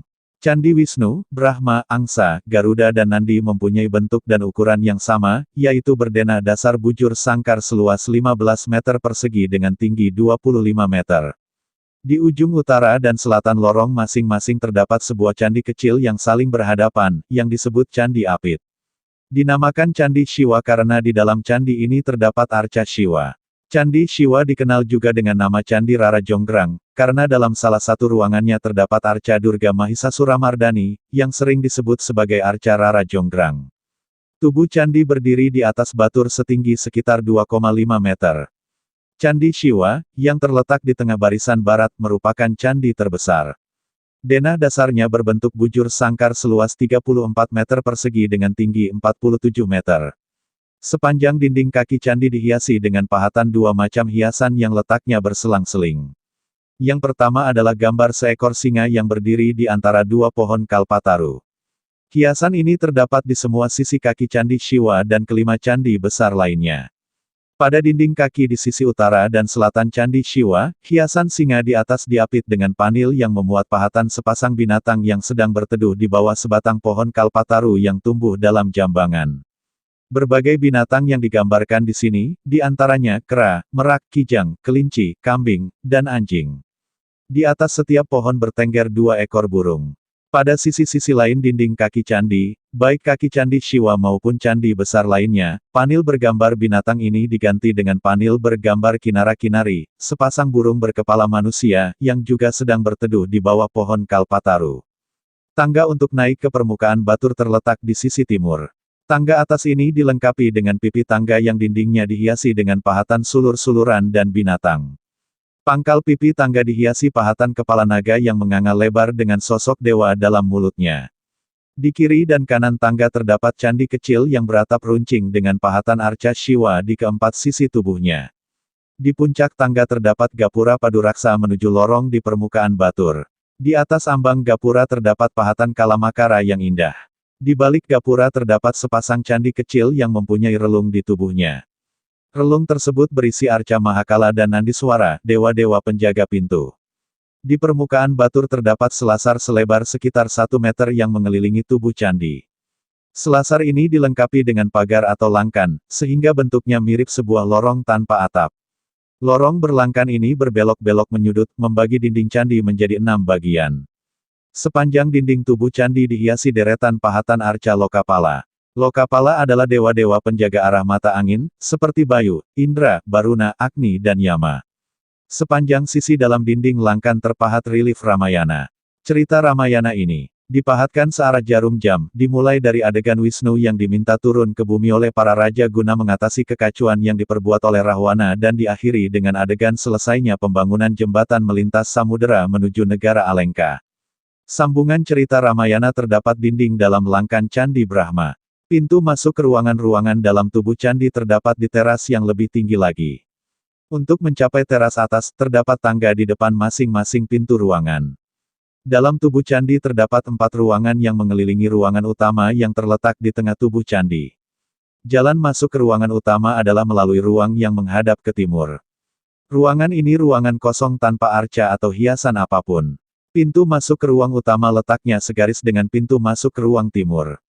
Ruang utama ini disebut ruang Shiwa karena di tengah ruangan terdapat arca Shiwa Mahadewa, yaitu Shiwa dalam posisi berdiri di atas teratai dengan satu tangan terangkat di depan dada dan tangan lain mendatar di depan perut. Arca Shiwa tersebut terletak di atas umpak landasan, setinggi sekitar 60 cm, berbentuk yoni dengan saluran pembuangan air di sepanjang tepi permukaannya. Tidak terdapat pintu penghubung antara ruang Shiwa dengan ketiga ruang di sisi lain. Ruang utara, barat, dan selatan memiliki pintu sendiri-sendiri yang terletak tepat di depan tangga naik ke teras atas. Dalam ruang utara terdapat arca Durga. Durga digambarkan sebagai dewi bertangan 8 dalam posisi berdiri di atas lembu nandi menghadap ke Candi Wisnu. Satu tangan kanannya dalam posisi bertelekan pada sebuah gada, sedangkan ketiga tangan lainnya masing-masing memegang anak panah, pedang dan cakram. Satu tangan kirinya memegang kepala Asura, raksasa kerdil yang berdiri di atas kepala Mahisa, lembu, sedangkan ketiga tangan lainnya memegang busur, perisai dan bunga. Dalam ruang barat terdapat arca Ganesha dalam posisi bersila di atas Padmasana, singgasana bunga teratai, dengan kedua telapak kaki saling bertemu. Kedua telapak tangan menumpang di lutut dalam posisi tengadah, sementara belalainya tertumpang di lengan kiri. Dalam ruang selatan terdapat arca Agastya atau Shiwa Mahaguru. Arca ini memiliki postur tubuh agak gemuk dan berjenggot. Shiwa Mahaguru digambarkan dalam posisi berdiri menghadap ke Candi Brahma di selatan dengan tangan kanan memegang tasbih sedang tangan kiri memegang sebuah kendi. Di belakangnya, di sebelah kiri terdapat pengusir lalat dan di sebelah kanan terdapat Trisula. Candi Wisnu terdapat di sebelah utara Candi Shiwa. Tubuh candi berdiri di atas batur yang membentuk selasar berlangkan. Tangga untuk naik ke permukaan batur terletak di sisi timur. Di sepanjang dinding tubuh candi berderet panel dengan pahatan yang menggambarkan Lokapala. Sepanjang dinding dalam langkan dihiasi seretan panel yang memuat relief Krisnayana. Krisnayana adalah kisah kehidupan Krishna sejak ia dilahirkan sampai ia berhasil menduduki tahta kerajaan Dwaraka. Di atas dinding langkan berderet hiasan ratna. Di bawah ratna, pada sisi luar dinding langkan, terdapat relung kecil dengan hiasan kalamakara di atasnya. Dalam relung terdapat pahatan yang menggambarkan Wisnu sebagai pendeta yang sedang duduk dengan berbagai posisi tangan. Candi Wisnu hanya mempunyai satu ruangan dengan satu pintu yang menghadap ke timur. Dalam ruangan tersebut, terdapat arca Wisnu dalam posisi berdiri di atas umpak berbentuk yoni. Wisnu digambarkan sebagai dewa bertangan 4. Tangan kanan belakang memegang cakra, senjata Wisnu, sedangkan tangan kiri memegang tiram. Tangan kanan depan memegang gada dan tangan kiri memegang setangkai bunga teratai. Candi Brahma letaknya di sebelah selatan Candi Shiva. Tubuh candi berdiri di atas batur yang membentuk selasar berlangkan. Di sepanjang dinding tubuh candi berderet panil dengan pahatan yang menggambarkan lokapala. Sepanjang dinding dalam langkan dihiasi seretan panil yang memuat kelanjutan cerita Ramayana di dinding dalam langkan Candi Shiva. Penggalan cerita Ramayana di Candi Brahma ini mengisahkan peperangan Rama dibantu adiknya, Laksmana, dan bala tentara Kera melawan Rahwana sampai pada Sinta pergi mengembara ke hutan setelah diusir oleh Rama yang meragukan kesuciannya. Sinta melahirkan putranya di hutan di bawah lindungan seorang pertapa. Di atas dinding langkan berderet hiasan ratna. Di bawah ratna, menghadap keluar, terdapat relung kecil dengan hiasan kalamakara di atasnya. Dalam relung terdapat pahatan yang menggambarkan Brahma sebagai pendeta yang sedang duduk dengan berbagai posisi tangan. Candi Brahma juga hanya mempunyai satu ruangan dengan satu pintu yang menghadap ke timur. Dalam ruangan tersebut, terdapat arca Brahma dalam posisi berdiri di atas umpak berbentuk yoni. Brahma digambarkan sebagai dewa yang memiliki 4 wajah, masing-masing menghadap ke arah yang berbeda, dan 2 pasang tangan. Pada dahi di wajah yang menghadap ke depan terdapat mata ketiga yang disebut urna. Patung Brahma itu sebetulnya sangat indah, tetapi sekarang sudah rusak. Dinding ruang Brahma polos tanpa hiasan. Pada dinding di setiap sisi terdapat batu yang menonjol yang berfungsi sebagai tempat meletakkan lampu minyak. Candi Nandi. Candi ini mempunyai satu tangga masuk yang menghadap ke barat, yaitu ke Candi Shiva. Nandi adalah lembu suci tunggangan Dewa Shiva. Jika dibandingkan dengan Candi Garuda dan Candi Angsa yang berada di sebelah kanan dan kirinya, Candi Nandi mempunyai bentuk yang sama, hanya ukurannya sedikit lebih besar dan lebih tinggi. Tubuh candi berdiri di atas batur setinggi sekitar 2 meter. Seperti yang terdapat di Candi Shiva, pada dinding kaki terdapat 2 motif pahatan yang letaknya berselang-seling. Yang pertama merupakan gambar singa yang berdiri di antara 2 pohon kalpataru dan yang kedua merupakan gambar sepasang binatang yang berteduh di bawah pohon kalpataru. Di atas pohon bertengger 2 ekor burung. Gambar-gambar semacam ini terdapat juga pada candi wahana lainnya. Candi Nandi memiliki satu ruangan dalam tubuhnya. Tangga dan pintu masuk ke ruangan terletak di sisi barat. Dalam ruangan terdapat arca lembu Nandi, kendaraan Shiva, dalam posisi berbaring menghadap ke barat. Dalam ruangan tersebut terdapat juga 2 arca, yaitu arca Surya, Dewa Matahari, yang sedang berdiri di atas kereta yang ditarik oleh 7 ekor kuda dan arca Chandra, Dewa Bulan, yang sedang berdiri di atas kereta yang ditarik oleh 10 ekor kuda. Dinding ruangan tidak dihias dan terdapat sebuah batu yang menonjol pada tiap sisi dinding yang berfungsi sebagai tempat meletakkan lampu minyak. Dinding lorong di sekeliling tubuh candi juga polos tanpa hiasan pahatan. Candi Garuda. Candi ini letaknya di utara Candi Nandi, berhadapan dengan Candi Wisnu. Garuda merupakan burung tunggangan Wisnu. Bentuk dan hiasan pada kaki dan tangga Candi Garuda serupa dengan yang terdapat di Candi Nandi. Walaupun dinamakan Candi Garuda, namun tidak terdapat arca Garuda di ruangan dalam tubuh candi. Di lantai ruangan terdapat arca Shiva dalam ukuran yang lebih kecil daripada yang terdapat di Candi Shiva. Arca ini diketemukan tertanam di bawah candi, dan sesungguhnya tempatnya bukan di dalam ruangan tersebut. Kita dapat ketahui betapa lengkapannya gambaran tentang Siwa Wisnu dan Brahma di Prambanan. Apakah di India kita dapat menemukan hal ini? Jika benar ajaran ini berasal dari India, mari kita lihat lagi telaah yang kita dapatkan dari ahli sejarah tentang ajaran yang ada di India, terutama tentang Hindu. Dari penjelasan tentang Prambanan dan tergambarnya Siwa Wisnu dan Brahma kita dapat menyimpulkan bahwa ajaran yang tampil di Prambanan adalah identik dengan Brahmanisme, yaitu ajaran dan falsafah yang mendasari ajaran Hindu, Jain dan Buddha. Mengenal Dewa Siwa lebih dalam. Beliau merupakan perwujudan dari sifat tamas, kelembaman sentrifugal. Kecenderungan menuju pelenyapan atau peleburan. Arti sebenarnya dari Siwa adalah pada siapa alam semesta ini tertidur setelah pemusnahan dan sebelum siklus penciptaan berikutnya. Semua yang lahir harus mati. Segala yang dihasilkan harus dipisahkan dan dilenyapkan. Ini merupakan hukum yang tidak dapat dilanggar. Prinsip yang menyebabkan keterpisahan ini, daya di balik penghancuran ini adalah Siwa. Siwa jauh lebih banyak daripada itu, keterpisahan alam semesta berakhir pada pengurangan tertinggi, menjadi kekosongan tanpa batas, substratum dari segala keberadaan, dari mana berulang-ulang muncul alam semesta yang nampak tanpa batas ini. Umat Hindu, khususnya umat Hindu di India, meyakini bahwa Dewa Siwa memiliki ciri-ciri yang sesuai dengan karakternya, yakni, bertangan empat, masing-masing membawa trisula, cemara, tasbih, genitri, kendi. Bermata tiga, trinetra, pada hiasan kepalanya terdapat arda candra, bulan sabit, ikat pinggang dari kulit harimau, hiasan di leher dari ular kobra. Oleh umat Bali, Dewa Siwa dipuja di Pura Dalem, sebagai dewa yang mengembalikan manusia ke unsurnya, menjadi Panca Mahabhuta. Dalam pengider Dewata Nawa Sangga, Nawa Dewata, Dewa Siwa menempati arah tengah dengan warna panca warna. Ia bersenjata Padma dan mengendarai lembu Nandini. Aksara sucinya I dan Ya. Beliau dipuja di Pura Besakih. Dalam tradisi Indonesia lainnya, kadangkala Dewa Siwa disebut dengan nama Batara Guru. Tiga lingga itu sebagai simbol sakral sebagai sarana pemujaan Tuhan dalam manifestasinya sebagai Sang Hyang Tripurusa. Tuhan dipuja sebagai Sang Hyang Tripurusa itu dalam fungsinya sebagai jiwa agung alam semesta. Siwa sebagai jiwa burloka. Sada Siwa sebagai jiwa agung. Buah loka dan Parama Siwa sebagai jiwa swahloka. Tujuan pemujaan Tuhan sebagai Siwa jiwa agung burloka adalah untuk mencapai suka tanpa wali duha. Sebagai Sada Siwa untuk mencapai kebahagiaan yang tiada berpangkal dan tiada berujung. Sebagai Parama Siwa untuk mencapai kebahagiaan yang bersifat niskala yang tidak dapat dibayangkan dalam wujud nyata dan tidak mungkin diberikan ciri-cirinya. Demikian dinyatakan dalam Pustaka Suci Urehaspati Tatwa.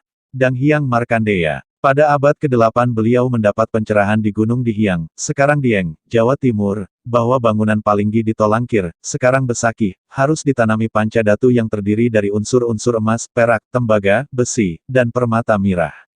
Menetap di Taro, Tegal Lalang, Gianyar, beliau memantapkan ajaran Siwa Sidanta kepada para pengikutnya dalam bentuk ritual. Surya Sewana, Bebali, Banten, dan Pecaruan. Karena semua ritual menggunakan Banten atau Bebali maka ketika itu agama ini dinamakan agama Bali. Daerah tempat tinggal beliau dinamakan Bali. Jadi yang bernama Bali mula-mula hanya daerah Taro saja, namun kemudian pulau ini dinamakan Bali karena penduduk di seluruh pulau melaksanakan ajaran Siwa Sidanta menurut petunjuk-petunjuk Dang Hyang Markandeya yang menggunakan Bebali atau Banten. Selain Besakih, beliau juga membangun pura-pura Satkahyangan lainnya yaitu, Batur, Sukawana, Batu Karu, Andakasa, dan Lempuyang. Beliau juga mendapat pencerahan ketika Hyang Widi berwujud sebagai sinar terang gemerlap yang menyerupai sinar matahari dan bulan. Oleh karena itu beliau menetapkan bahwa warna merah sebagai simbol matahari dan warna putih sebagai simbol bulan digunakan dalam hiasan di pura antara lain berupa ider-ider, lelontek. Selain itu beliau mengenalkan Hari Tumpek Kandang untuk mohon keselamatan pada Hyang Widi, digelari Rer Angon yang menciptakan darah, dan Hari Tumpek Pengatak untuk menghormati Hyang Widi, digelari Sang Hyang Tumuwuh yang menciptakan getah. Empu Sangkul Putih. Setelah Dang Hyang Markandeya moksa, Empu Sangkul Putih meneruskan dan melengkapi ritual Bebali antara lain dengan membuat variasi dan dekorasi yang menarik untuk berbagai jenis Banten dengan menambahkan unsur-unsur tetumbuhan lainnya seperti daun sirih, daun pisang, daun janur, buah-buahan, pisang, kelapa, dan biji-bijian, beras, incin, kacang komak. Bentuk Banten yang diciptakan antara lain Canang Sari, Canang Tubugan, Canang Raka, Daksina, Peras, Panyeneng, Tehenan, Segahan, Lis, Nasi Panca Warna, Prayascita, Durmenggala, Pungu-Pungu, Beakala, Ulap Ngambe, Del. Banten dibuat menarik dan indah untuk menggugah rasa bakti kepada Hyang Widi agar timbul getaran-getaran spiritual. Di samping itu beliau mendidik para pengikutnya menjadi sulinggi dengan gelar duku, prawayah, dan kabayan. Beliau juga pelopor pembuatan arca, pralingga dan patung-patung dewa yang dibuat dari bahan batu, kayu, atau logam sebagai alat konsentrasi dalam pemujaan Hyang Widi. Tak kurang pentingnya, beliau mengenalkan tata cara pelaksanaan peringatan Hari Piodalan di Pura Besakih dan pura-pura lainnya, ritual hari-hari raya, Galungan, Kuningan, Pagerwesi, Nyepi. Jabatan resmi beliau adalah Sulinggih yang bertanggung jawab di Pura Besakih dan pura-pura lainnya yang telah didirikan oleh Dang Hyang Markandeya. Empu Kuturan. Pada abad ke-10-an datanglah ke Bali seorang Brahmana dari Majapahit yang berperan sangat besar pada kemajuan agama di Bali. Seperti disebutkan oleh Per. Goris pada masa Bali kuna berkembang suatu kehidupan keagamaan yang bersifat sektarian. Ada 9 sekte yang pernah berkembang pada masa Bali kuna antara lain Sekte Pasupata, Bhairawa, Siwa Sidanta, Waisnawa, Boda, Brahma, Resi, Sora dan Ganapatiya. Di antara sekte-sekte tersebut Siwa Sidanta merupakan sekte yang sangat dominan. Masing-masing sekte memuja dewa-dewa tertentu sebagai istadewatanya atau sebagai dewa utamanya dengan nyasa, simbol tertentu serta berkeyakinan bahwa istadewata lah yang paling utama sedangkan yang lainnya dianggap lebih rendah. Perbedaan-perbedaan itu akhirnya menimbulkan pertentangan antara satu sekte dengan sekte yang lainnya yang menyebabkan timbulnya ketegangan dan sengketa di dalam tubuh masyarakat Bali Aga. Inilah yang merupakan salah satu faktor penyebab terjadinya gangguan keamanan dan ketertiban di masyarakat yang membawa dampak negatif pada hampir seluruh aspek kehidupan masyarakat. Akibat yang bersifat negatif ini bukan saja menimpa desa bersangkutan, tetapi meluas sampai pada pemerintahan kerajaan sehingga roda pemerintahan menjadi kurang lancar dan terganggu. Dalam kondisi seperti itu, Raja Gunapriya Darmapatni, Udayana Warmadewa perlu mendatangkan rohaniawan dari Jawa Timur yang oleh Gunapriya Darmapatni sudah dikenal sejak dahulu semasa beliau ada di Jawa Timur. Oleh karena itu Raja Gunapriya Darmapatni, Udayana Warmadewa bersekepatan untuk mendatangkan 4 orang Brahmana bersaudara yaitu 1.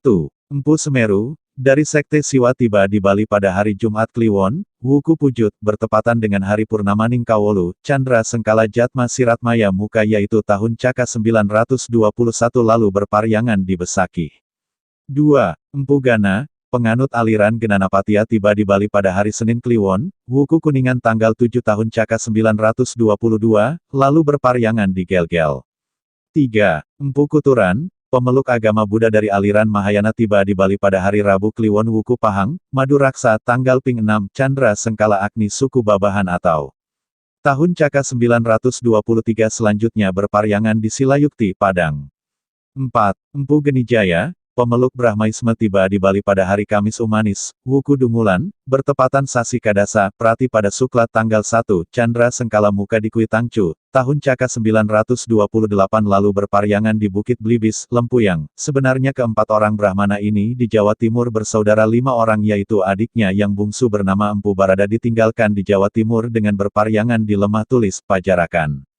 Kelima orang Brahmana ini lazim disebut Panca Pandita atau Panca Tirta karena beliau telah melaksanakan upacara wijati, yaitu menjalankan dharma keberahmanan. Dalam suatu rapat majelis yang diadakan di Bata Anyar, Desa Bedahulu Pejeng, yang dihadiri oleh unsur 3 kekuatan pada saat itu, yaitu dari pihak Buddha Mahayana diwakili oleh Empu Kuturan yang juga sebagai ketua sidang dari pihak Ciwa diwakili oleh Empu Semeru dari pihak 6 sekte yang pemukanya adalah orang Bali Aga. Dalam rapat majelis tersebut Empu Kuturan membahas bagaimana menyederhanakan keagamaan di Bali, yang terdiri dari berbagai aliran. Tatkala itu semua hadirin setuju untuk menegakkan paham Trimurti, Brahma, Wisnu, Ciwa, untuk menjadi inti keagamaan di Bali dan yang layak dianggap sebagai perwujudan atau manifestasi dari Sang Hyang Widiwasa. Konsensus yang tercapai pada waktu itu menjadi keputusan pemerintah kerajaan, di mana ditetapkan bahwa semua aliran di Bali ditampung dalam satu wadah yang disebut Siwa Buddha, sebagai persenyawaan Siwa dan Buddha. Semenjak itu penganut Siwa Buddha harus mendirikan 3 buah bangunan suci, pura, untuk memuja Sang Hyang Widiwasa dalam perwujudannya yang masing-masing bernama 1. Pura Desa Balai Agung untuk memuja kemuliaan Brahma, sebagai perwujudan dari Sang Hyang Widiwasa Tuhan. 2. Pura Puse untuk memuja kemuliaan Wisnu sebagai perwujudan dari Sang Hyang Widiwasa. 3. Pura Dalam untuk memuja kemuliaan Batari Durga yaitu caktinya Batara Siwa sebagai perwujudan dari Sang Hyang Widiwasa. Ketiga pura tersebut disebut Pura Kahyangan 3, yang menjadi lambang persatuan umat Siwa Buddha di Bali. Dalam Samuan 3 juga dilahirkan suatu organisasi, Desa Pakraman, yang lebih dikenal sebagai Desa Adat. Dan sejak saat itu berbagai perubahan diciptakan oleh Empu Kuturan, baik dalam bidang politik, sosial, dan spiritual. Jika sebelum keempat Brahmana tersebut semua prasasti ditulis dengan menggunakan huruf Bali kuna, maka sesudah itu mulai ditulis dengan bahasa Jawa kuna Kawi. Akhirnya di bekas tempat rapat itu dibangun sebuah pura yang diberi nama Pura Samuan 3. Atas wahyu Hyang Widi beliau mempunyai pemikiran-pemikiran cemerlang mengajak umat Hindu di Bali mengembangkan konsep Trimurti dalam wujud simbol Palinggi Kemulan Rong 3 di tiap perumahan, Pura Kahyangan 3 di tiap desa adat, dan pembangunan pura-pura Kiduling Kretek, Brahma, Batu Madek, Wisnu, dan Gelap, Siwa, serta Padma 3, di Besaki. Paham Trimurti adalah pemujaan manifestasi Hyang Widi dalam posisi horizontal Pangider-ider. Empu Manik Angkeran. Setelah Empu Sangkul Putih Moksa, tugas-tugas beliau diganti oleh Empu Manik Angkeran. Beliau adalah Brahmana dari Majapahit putra Dang Hyang Sidimantra. Dengan maksud agar putranya ini tidak kembali ke Jawa dan untuk melindungi Bali dari pengaruh luar, maka tanah genting yang menghubungkan Jawa dan Bali diputus dengan memakai kekuatan batin Dang Hyang Sidimantra. Tanah genting yang putus itu disebut Segara Rupek. Empu Jiwaya. Beliau menyebarkan agama Buddha Mahayana aliran Tantri terutama kepada kaum bangsawan di zaman dinasti Warmadewa, abad ke-9. Sisa-sisa ajaran itu kini dijumpai dalam bentuk kepercayaan kekuatan mistik yang berkaitan dengan keangkeran, tenget dan pemasupati untuk kesaktian senjata-senjata alat perang, topeng, barong. Dang Hyang Dwijendra datang di Bali pada abad ke-14 ketika kerajaan Bali Dwipa dipimpin oleh Dalem Watu Renggong. Atas wahyu Hyang Widi di Purancak, Jembrana, beliau mempunyai pemikiran-pemikiran cemerlang bahwa di Bali perlu dikembangkan paham Tripurusa yakni pemujaan Hyang Widi dalam manifestasinya sebagai Siwa, Sadasiwa, dan Paramasiwa. Bentuk bangunan pemujaannya adalah Padmasari atau Padmasana. Jika konsep Trimurti dari Empu Kuturan adalah pemujaan Hyang Widi dalam kedudukan horizontal, maka konsep Tripurusa adalah pemujaan Hyang Widi dalam kedudukan vertikal. Ketika itu Bali Dwipa mencapai zaman keemasan, karena semua bidang kehidupan rakyat ditata dengan baik. Hak dan kewajiban para bangsawan diatur, hukum dan peradilan adat agama ditegakkan, prasasti-prasasti yang memuat silsilah leluhur tiap-tiap soroh, klan disusun. Awik-awik desa adat pekraman dibuat, organisasi subak ditumbuh kembangkan dan kegiatan keagamaan ditingkatkan. Selain itu beliau juga mendorong penciptaan karya-karya sastra yang bermutu tinggi dalam bentuk tulisan lontar, kidung atau kekawin. Karya sastra beliau yang terkenal antara lain, Sebun Bangkung, Sarakusuma, Legarang, Mahisa Langit, Dharma Pitutur, Wilet Demung Sawit, Gagutuk Menur, Brati Sesana, Siwa Sesana, Aji Pangukiran. Beliau juga aktif mengunjungi rakyat di berbagai pedesaan untuk memberikan dharma wacana. Saksi sejarah kegiatan ini adalah didirikannya pura-pura untuk memuja beliau di tempat mana beliau pernah bermukim membimbing umat misalnya, Purancak, Rambut Siwi, Pakendungan, Hulu Watu, Bukit Gong, Bukit Payung, Sakenan, Air Jeruk, Tugu, Tengkulak, Goa Lawa, Ponjok Batu, Suranadi, Lombok, Pangajengan, Mas Ceti, Peti Tenget, Amertasari, Melanting, Pulaki, Bukcabe, Dalam Gandamayu, Pucak Tedung.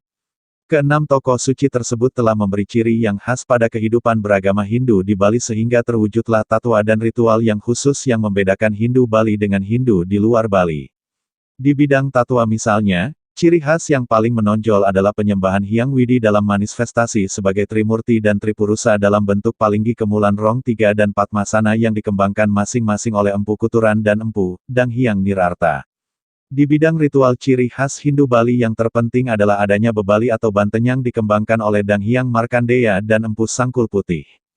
Brahmana Siwa meyakini Empu Dang Hyang Dwijendra sebagai pembentuk wangsa, warga. Empu Dang Hyang Astapaka, Empu Katrangan, sebagai pembentuk wangsa Brahmana Buddha, warga Pasek Sanak Sapta Resi meyakini Empu Genijaya sebagai pembentuk warga Pasek. Demikian seterusnya. Sesungguhnya dilihat dari hubungan Sapinda sebagai gotra yang berbeda itu ada yang memiliki hubungan satu Sapinda. Misalnya Wangsa Brahmana Siwa tidak memiliki hubungan keluarga berdasarkan gotra dengan warga Pasek Sanak Sapta Resi. Tetapi kalau dilihat dari silsilahnya Wangsa Brahmana Siwa memiliki hubungan Sapinda dengan warga Pasek Sanak Sapta Resi. Karena leluhur Empu Dang Hyang Dwijendra sebagai pembentuk Wangsa Brahmana Siwa adalah keturunan Empu Beradah. Sedangkan Empu Beradah bersaudara dengan Empu Genijaya leluhur warga Pasek Sanak Sapta Resi. Dilihat dari sudut Sapinda Wangsa Brahmana Siwa satu keluarga dengan warga Pasek Sanak Sapta Resi. Demikian juga beberapa warga lainnya ada yang berbeda gotra tetapi satu Sapinda. Umumnya kelompok warga atau soroh di Bali banyak yang berasal dari Sang Pancatirta, yang dimaksud dengan Sang Pancatirta itu adalah 5 pandita bersaudara yang pernah bereksistensi meletakkan nilai-nilai Dharma di Bali. Kelima pandita itu adalah Empu Genijaya, Empu Kuturan, Empu Beradah, Empu Gana, Empu Semeru. Pravara adalah bentuk keluarga yang didasarkan pada kesamaan nama Tuhan yang dipuja. Kata Pravara dalam bahasa Sanskerta artinya yang paling diutamakan. Dalam pergaulan sehari-hari sering kita mendengar istilah warga Waisnawa Paksa, warga Siwa Paksa, Buddha Paksa atau para sakta dan sebagainya. Hal itu menggambarkan bentuk keluarga berdasarkan sistem Pravara. Dalam kitab Rig Veda sudah sangat jelas dinyatakan bahwa Tuhan itu esa namun sebutannya banyak, yang diberikan oleh para Vipra atau orang suci. Bentuk keluarga berdasarkan kesamaan nama Tuhan yang dipuja inilah oleh para ilmuwan empiris disebut sekte. Sedangkan dalam istilah Hindunya disebut Sampradaya Parampara. Dalam lontar sering kita baca ada resi yang bersaudara secara sapinda namun berbeda paksanya sehingga tidak disebut sebagai satu keluarga dalam pengertian Pravara. Dasa Awatara. Berikut adalah 10 reinkarnasi, Awatara, dari Dewa Wisnu. 1. Matsya Awatara, Sang Ikan. Kisah tentang Matsya dapat disimak dalam Matsya Purana dan juga Purana lainnya. Diceritakan bahwa pada saat Raja Satyabrata, yang lebih dikenal sebagai Waiwaswatamanu, mencuci tangan di sungai, seekor ikan kecil menghampiri tangannya dan sang raja tahu bahwa ikan itu meminta perlindungan. Akhirnya ia memelihara ikan tersebut. Ia menyiapkan kolam kecil sebagai tempat tinggal ikan tersebut. Namun lambat laun ikan tersebut bertambah besar, hampir memenuhi seluruh kolam. Akhirnya ia memindahkan ikan tersebut ke kolam yang lebih besar. Kejadian tersebut terus terjadi berulang-ulang sampai akhirnya beliau sadar bahwa ikan yang ia pelihara bukanlah ikan biasa. Akhirnya melalui upacara, diketahuilah bahwa ikan tersebut merupakan penjelmaan Dewa Wisnu. Dalam versi lain, ikan itu dibawa ke samudera. Ikan itu sendiri menyampaikan kabar bahwa di bumi akan terjadi bencana air bah yang sangat hebat selama 7 hari. Ikan itu berpesan agar sang raja membuat sebuah bahtera besar untuk menyelamatkan diri dari banjir besar, dan mengisi bahtera tersebut dengan berbagai makhluk hidup yang setiap jenisnya berjumlah sepasang, betina dan jantan, serta membawa obat-obatan, makanan, bibit segala macam tumbuhan, dan mengajak Saptaresi, 7 nabi. Ikan tersebut juga menambahkan bahwa setelah banjir besar tiba, diharapkan agar bahtera tersebut diikat ke tanduk sang ikan dengan naga Basuki sebagai talinya. Setelah menyampaikan seluruh pesan, ikan ajaib tersebut menghilang. Menurut Matsya Purana, 100 tahun kemudian, kekeringan yang hebat melanda bumi, banyak makhluk yang mati kelaparan. Kemudian, langit dipenuhi oleh 7 macam awan yang mencurahkan hujan lebat tak terhentikan. Dengan cepat, air yang dicurahkan menutupi daratan di bumi. Oleh karena Waiwaswatamanu sudah membuat bahtera sesuai dengan petunjuk yang disampaikan Awatara Wisnu, maka ia beserta pengikutnya selamat dari bencana. 2. Kurma Awatara, Sang Kura-Kura. Kurma adalah Awatara, penjelmaan, kedua Dewa Wisnu yang berwujud kura-kura raksasa. Awatara ini muncul pada masa Satya Yuga. Menurut kitab Adiparwa, kura-kura tersebut bernama Akupa. Menurut berbagai kitab Purana, Wisnu mengambil wujud seekor kura-kura kurma, dan mengapung di lautan susu, Keserasagara atau Keserarnawa. Di dasar laut tersebut konon terdapat harta karun dan tirta amerta yang dapat membuat peminumnya hidup abadi. Para dewa dan asura berlomba-lomba mendapatkannya. Untuk mengaduk laut tersebut, mereka membutuhkan alat dan sebuah gunung yang bernama Mandara digunakan untuk mengaduknya. Para dewa dan para asura mengikat gunung tersebut dengan naga Wasuki dan memutar gunung tersebut.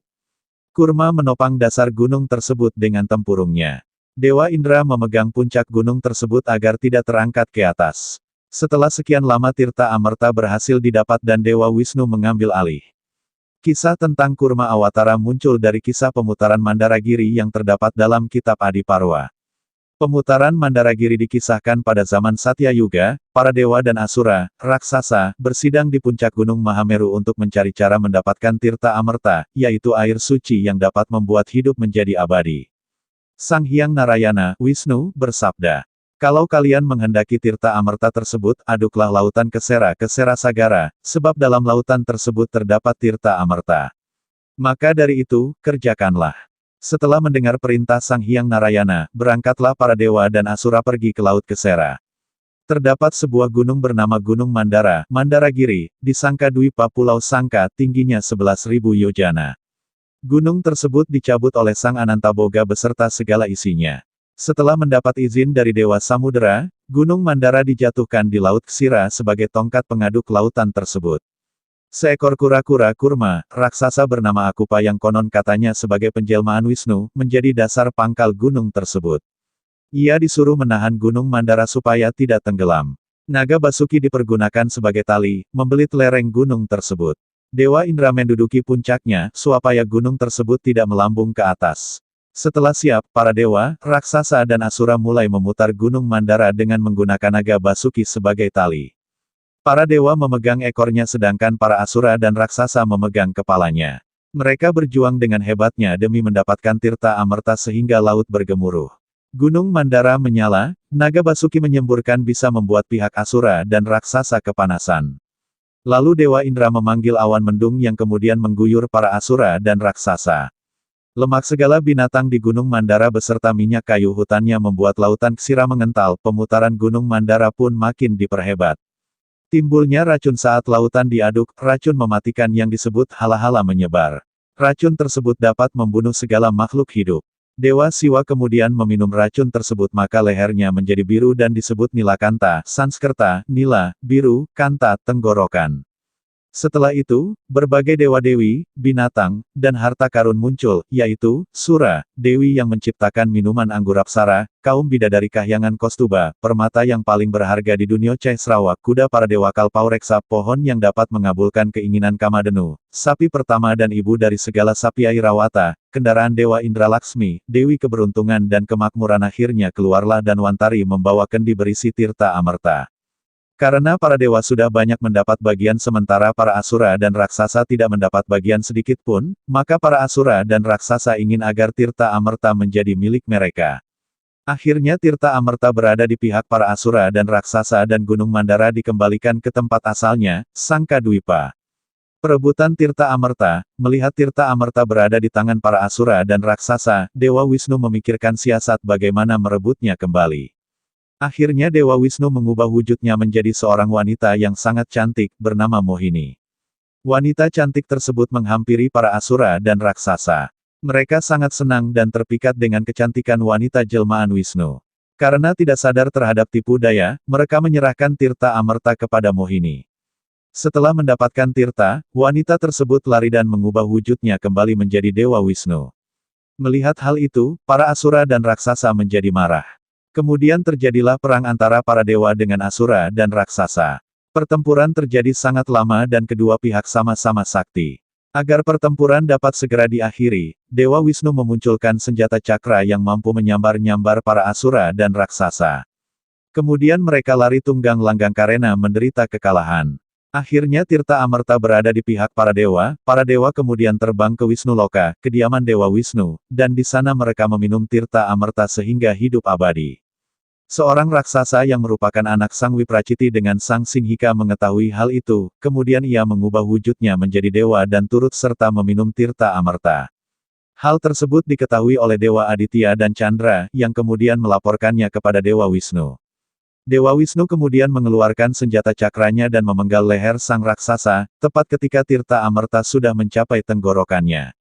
Badan sang raksasa mati, namun kepalanya masih hidup karena tirta amerta sudah menyentuh tenggorokannya.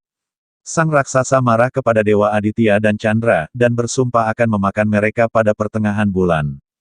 3. Varaha Awatara, Sang Babi Hutan. Varaha adalah awatara, penjelmaan, ketiga dari Dewa Wisnu yang berwujud babi hutan. Awatara ini muncul pada masa Satya Yuga, zaman kebenaran. Kisah mengenai Waraha Awatara selengkapnya terdapat di dalam kitab Waraha Purana dan Purana-Purana lainnya. Menurut mitologi Hindu, pada zaman Satya Yuga, zaman kebenaran ada seorang raksasa bernama Hiranyaksa, adik raksasa Hiranyakasipu. Keduanya merupakan kaum Detya, raksasa. Hiranyaksa hendak menenggelamkan Pertiwi, planet bumi, ke dalam lautan kosmik, suatu tempat anta beranta di ruang angkasa. Melihat dunia akan mengalami kiamat, Wisnu menjelma menjadi babi hutan yang memiliki dua taring panjang mencuat dengan tujuan menopang bumi yang dijatuhkan oleh Hiranyaksa. Usaha penyelamatan yang dilakukan Waraha tidak berlangsung lancar karena dihadang oleh Hiranyaksa. Maka terjadilah pertempuran sengit antara raksasa Hiranyaksa melawan Dewa Wisnu. Konon pertarungan ini terjadi ribuan tahun yang lalu dan memakan waktu ribuan tahun pula. Pada akhirnya, Dewa Wisnu yang menang. Setelah beliau memenangkan pertarungan, beliau mengangkat bumi yang bulat seperti bola dengan dua taringnya yang panjang mencuat dari lautan kosmik, dan meletakkan kembali bumi pada orbitnya. Setelah itu, Dewa Wisnu menikahi Dewi Pertiwi dalam wujud awatara tersebut. Narasimha Awatara. Narasimha adalah awatara inkarnasi, penjelmaan, Wisnu yang turun ke dunia, berwujud manusia dengan kepala singa, berkuku tajam seperti pedang, dan memiliki banyak tangan yang memegang senjata. Narasimha merupakan simbol dewa pelindung yang melindungi setiap pemuja Wisnu jika terancam bahaya. Menurut kitab Purana, pada menjelang akhir zaman Satya Yuga, zaman kebenaran, seorang raja Asura, raksasa, yang bernama Hiranyakasipu membenci segala sesuatu yang berhubungan dengan Wisnu, dan dia tidak senang apabila di kerajaannya ada orang yang memuja Wisnu. Sebab bertahun-tahun yang lalu, adiknya yang bernama Hiranyaksa dibunuh oleh Waraha Awatara Wisnu agar menjadi sakti, ia melakukan tapa yang sangat berat, dan hanya memusatkan pikirannya pada Dewa Brahma. Setelah Brahma berkenan untuk muncul dan menanyakan permohonannya, Hiranyakasipu meminta agar ia diberi kehidupan abadi, tak akan bisa mati dan tak akan bisa dibunuh. Namun Dewa Brahma menolak, dan menyuruhnya untuk meminta permohonan lain. Akhirnya Hiranyakasipu meminta, bahwa ia tidak akan bisa dibunuh oleh manusia, hewan ataupun dewa, tidak bisa dibunuh pada saat pagi, siang ataupun malam, tidak bisa dibunuh di darat, air, api, ataupun udara, tidak bisa dibunuh di dalam ataupun di luar rumah, dan tidak bisa dibunuh oleh segala macam senjata. Mendengar permohonan tersebut, Dewa Brahma mengabulkannya, sementara ia meninggalkan rumahnya untuk memohon berkah, para dewa yang dipimpin oleh Dewa Indra, menyerbu rumahnya. Narada datang untuk menyelamatkan istri Hiranyakasipu yang tak berdosa, bernama Lilawati. Saat Lilawati meninggalkan rumah, anaknya lahir dan diberi nama Prahlada. Anak itu dididik oleh Narada untuk menjadi anak yang budiman, menyuruhnya menjadi pemuja Wisnu, dan menjauhkan diri dari sifat-sifat keraksasaan ayahnya. Narasingha membunuh Hiranyakasipu mengetahui para dewa melindungi istrinya, Hiranyakasipu menjadi sangat marah. Ia semakin membenci Dewa Wisnu, dan anaknya sendiri, Prahlada yang kini menjadi pemuja Wisnu. Namun, setiap kali ia membunuh putranya, ia selalu tak pernah berhasil karena dihalangi oleh kekuatan gaib yang merupakan perlindungan dari Dewa Wisnu. Ia kesal karena selalu gagal oleh kekuatan Dewa Wisnu, namun ia tidak mampu menyaksikan Dewa Wisnu yang melindungi Prahlada secara langsung. Ia menantang Prahlada untuk menunjukkan Dewa Wisnu. Prahlada menjawab, ia ada di mana-mana, ia ada di sini, dan ia akan muncul. Mendengar jawaban itu, ayahnya sangat marah, mengamuk dan menghancurkan pilar rumahnya. Tiba-tiba terdengar suara yang menggemparkan. Pada saat itulah Dewa Wisnu sebagai Narasingha muncul dari pilar yang dihancurkan Hiranyakasipu. Narasingha datang untuk menyelamatkan Prahlada dari amukan ayahnya, sekaligus membunuh Hiranyakasipu. Namun, atas anugerah dari Brahma, Hiranyakasipu tidak bisa mati apabila tidak dibunuh pada waktu, tempat dan kondisi yang tepat.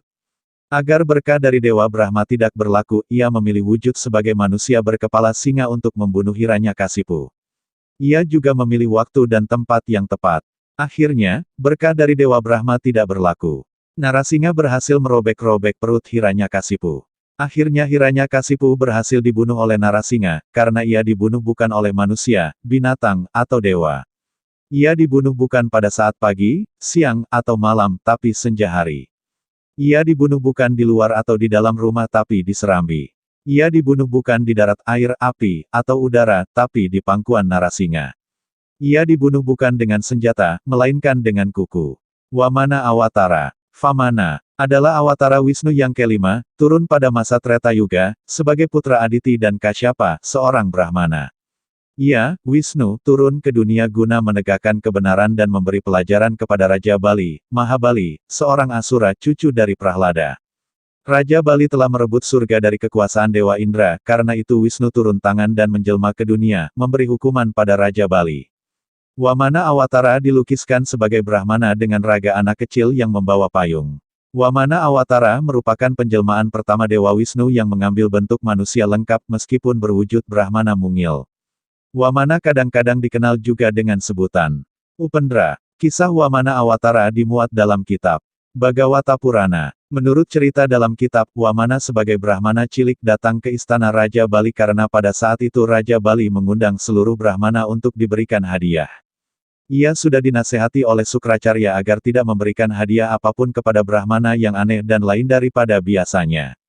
Pada waktu pemberian hadiah, seorang Brahmana kecil muncul di antara Brahmana-Brahmana yang sudah tua-tua. Brahmana tersebut juga akan diberi hadiah oleh Bali. Brahmana kecil itu meminta tanah seluas 3 jengkal yang diukur dengan langkah kakinya. Raja Bali pun takabur dan melupakan nasihat Sukracarya. Ia menyuruh Brahmana kecil itu melangkah. Pada waktu itu juga, Brahmana tersebut membesar dan terus membesar. Dengan ukurannya yang sangat besar, ia mampu melangkah di surga dan bumi sekaligus. Pada langkah yang pertama ia menginjak surga. Pada langkah yang kedua, ia menginjak bumi. Pada langkah yang ketiga, karena tidak ada lahan untuknya berpijak, maka Bali menyerahkan kepalanya. Sejak itu, tamatlah kekuasaan Bali. Karena terkesan dengan kedermawanan Bali, Wamana memberinya gelar Mahabali. Ia juga berjanji bahwa kelak Bali akan menjadi Indra pada Manwantara berikutnya. Parasurama Awatara. Parasurama di Indonesia kadang disebut Rama Parasu, adalah nama seorang tokoh Ciranjiwin abadi.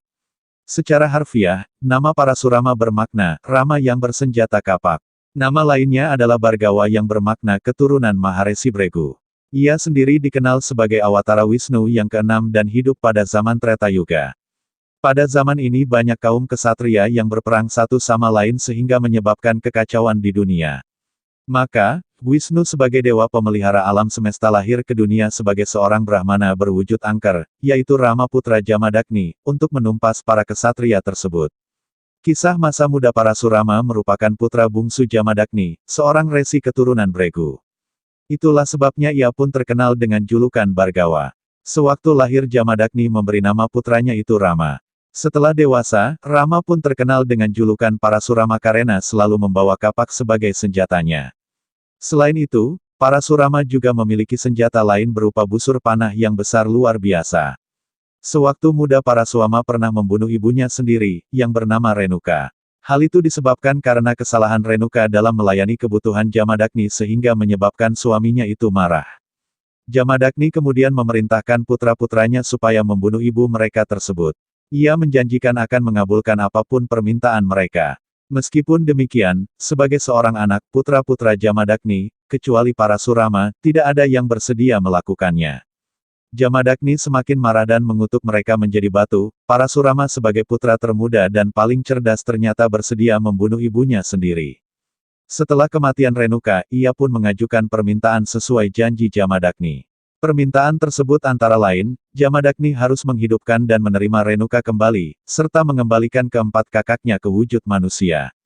Jamadagni pun merasa bangga dan memenuhi semua permintaan Parasurama, menumpas kaum kesatria pada zaman kehidupan Parasurama, ketentraman dunia dikacaukan oleh ulah kaum kesatria yang gemar berperang satu sama lain. Parasurama pun bangkit menumpas mereka, yang seharusnya berperan sebagai pelindung kaum lemah.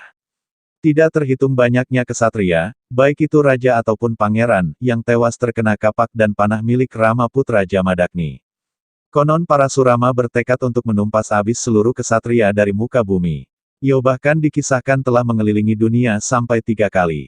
Setelah merasa cukup, Parasurama pun mengadakan upacara pengorbanan suci di suatu tempat bernama Samanta Pancaka. Kelak pada zaman berikutnya, tempat tersebut terkenal dengan nama Kuruksetra dan dianggap sebagai tanah suci yang menjadi ajang perang saudara besar-besaran antara keluarga Pandawa dan Korawa. Penyebab khusus mengapa Parasurama bertekad menumpas habis kaum kesatria adalah karena perbuatan Raja Kerajaan Hehaya bernama Kartawirya Arjuna yang telah merampas sapi milik Jamadagni. Parasurama marah dan membunuh raja tersebut. Namun pada kesempatan berikutnya, anak-anak Kartawirya Arjuna membalas dendam dengan cara membunuh Jamadagni.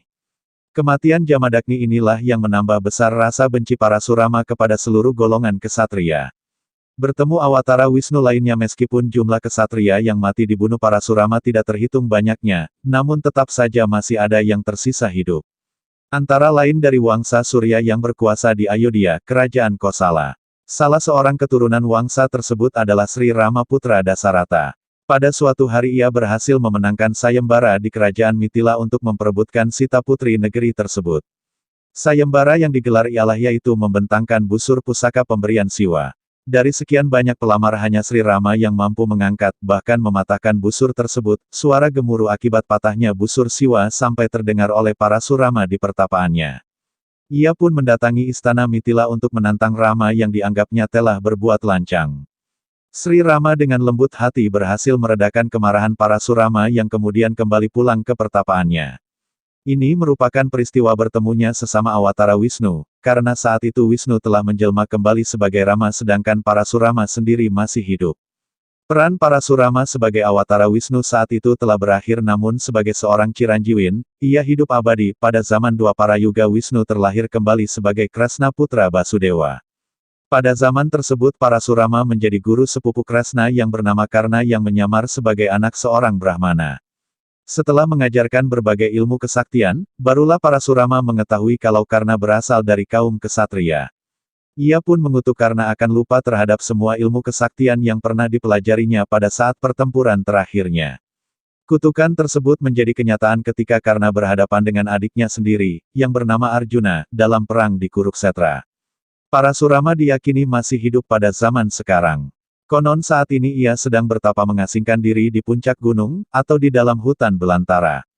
Rama Awatara. Ramacandra adalah seorang raja legendaris yang terkenal yang hidup pada zaman Treta Yuga, keturunan dinasti Surya atau Surya Wangsa.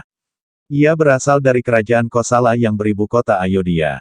Menurut pandangan Hindu, ia merupakan awatara Dewa Wisnu yang ketujuh yang turun ke bumi pada zaman Treta Yuga. Sosok dan kisah kepahlawanannya yang terkenal dituturkan dalam sebuah sastra Hindu kuno yang disebut Ramayana, tersebar dari Asia Selatan sampai Asia Tenggara. Terlahir sebagai putra sulung dari pasangan Raja Dasarata dengan Kosalya, ia dipandang sebagai Maryada Purusottama, yang artinya manusia sempurna. Setelah dewasa, Rama memenangkan sayembara dan beristrikan Dewi Sita, inkarnasi dari Dewi Laksmi. Rama dalam versi India memiliki anak kembar, yaitu Kusa dan Lawa. Ram, dalam kitab Rigveda dan Atharvaveda adalah kata sifat yang berarti, gelap hitam, atau kata benda yang berarti, kegelapan. Bentuk feminim dari kata sifat tersebut adalah Rami. Dua Rama muncul dalam pustaka Weda, dengan nama keluarga Margaweya dan Aupataswini. Rama yang lain muncul dengan nama keluarga Jamadagnya yang dianggap sebagai penulis himne Rigveda. Menurut Monier Williams, tiga Rama dihormati pasca masa Weda, yaitu Rama Chandra, Rama Rembulan, putra Dasarata, keturunan Ragnu dari dinasti Surya. Parasurama, Rama bersenjata kapak, awatara Wisnu yang keenam, kadangkala dianggap sebagai jamadagnya, atau sebagai Bhargawa Rama keturunan Bregu, seorang Ciranjiwin, atau makhluk abadi. Balarama, Rama yang kuat, juga disebut Halayuda, bersenjata bajak saat bertempur, kakak sekaligus teman dekat Kresna, awatara Wisnu yang ke-8. Dalam Wisnu Sahasranama, Rama adalah nama lain Wisnu yang ke-394. Dalam interpretasi dari komentar Adi Sankara, yang diterjemahkan oleh Swami Tapasyananda dari Misi Ramakrishna, Rama memiliki dua pengertian. 1. Brahman yang Maha Kuasa yang menganugerahkan para yogi. 2. Ia, Wisnu, yang meninggalkan kahyangan untuk menitis kepada Rama putra Dasarata.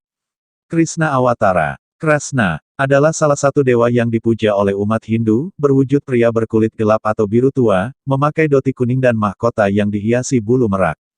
Dalam seni lukis dan arca, umumnya ia digambarkan sedang bermain seruling sambil berdiri dengan kaki yang ditekuk ke samping. Legenda Hindu dalam kitab Purana dan Mahabharata menyatakan bahwa ia adalah putra ke-8 Basudewa dan Dewaki, bangsawan dari kerajaan Surasena. Secara umum, ia dipuja sebagai awatara inkarnasi, Dewa Wisnu ke-8 di antara 10 awatara Wisnu.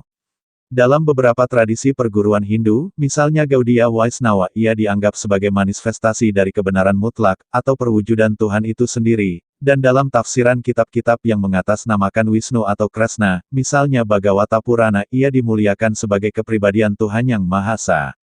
Dalam Bhagavata Purana, ia digambarkan sebagai sosok penggembala muda yang mahir bermain seruling, sedangkan dalam Wiracarita Mahabharata ia dikenal sebagai sosok pemimpin yang bijaksana, sakti, dan berwibawa. Selain itu ia dikenal pula sebagai tokoh yang memberikan ajaran filosofis, dan umat Hindu meyakini Bhagavad Gita sebagai kitab yang memuat khotbah Krishna kepada Arjuna tentang ilmu rohani. Kisah-kisah mengenai Krishna muncul secara luas di berbagai ruang lingkup agama Hindu, baik dalam tradisi filosofis maupun teologis. Berbagai tradisi menggambarkannya dalam berbagai sudut pandang, sebagai dewa kanak-kanak, tukang kelakar, pahlawan sakti, dan yang maha kuasa. Buku Ramayana adalah Indonesia terdahulu. Bagian 2 ke bagian 3. Karya Santo Saba. Dibuat sebagai wacana keilmuan berdasar telaah dan kajian akademik, dalam upaya mengembalikan sejarah benar Indonesia. Indonesia Arya. By Santo Saba. Exploration dan Riset. Info lengkap. WhatsApp ke +62 813 2132 9787.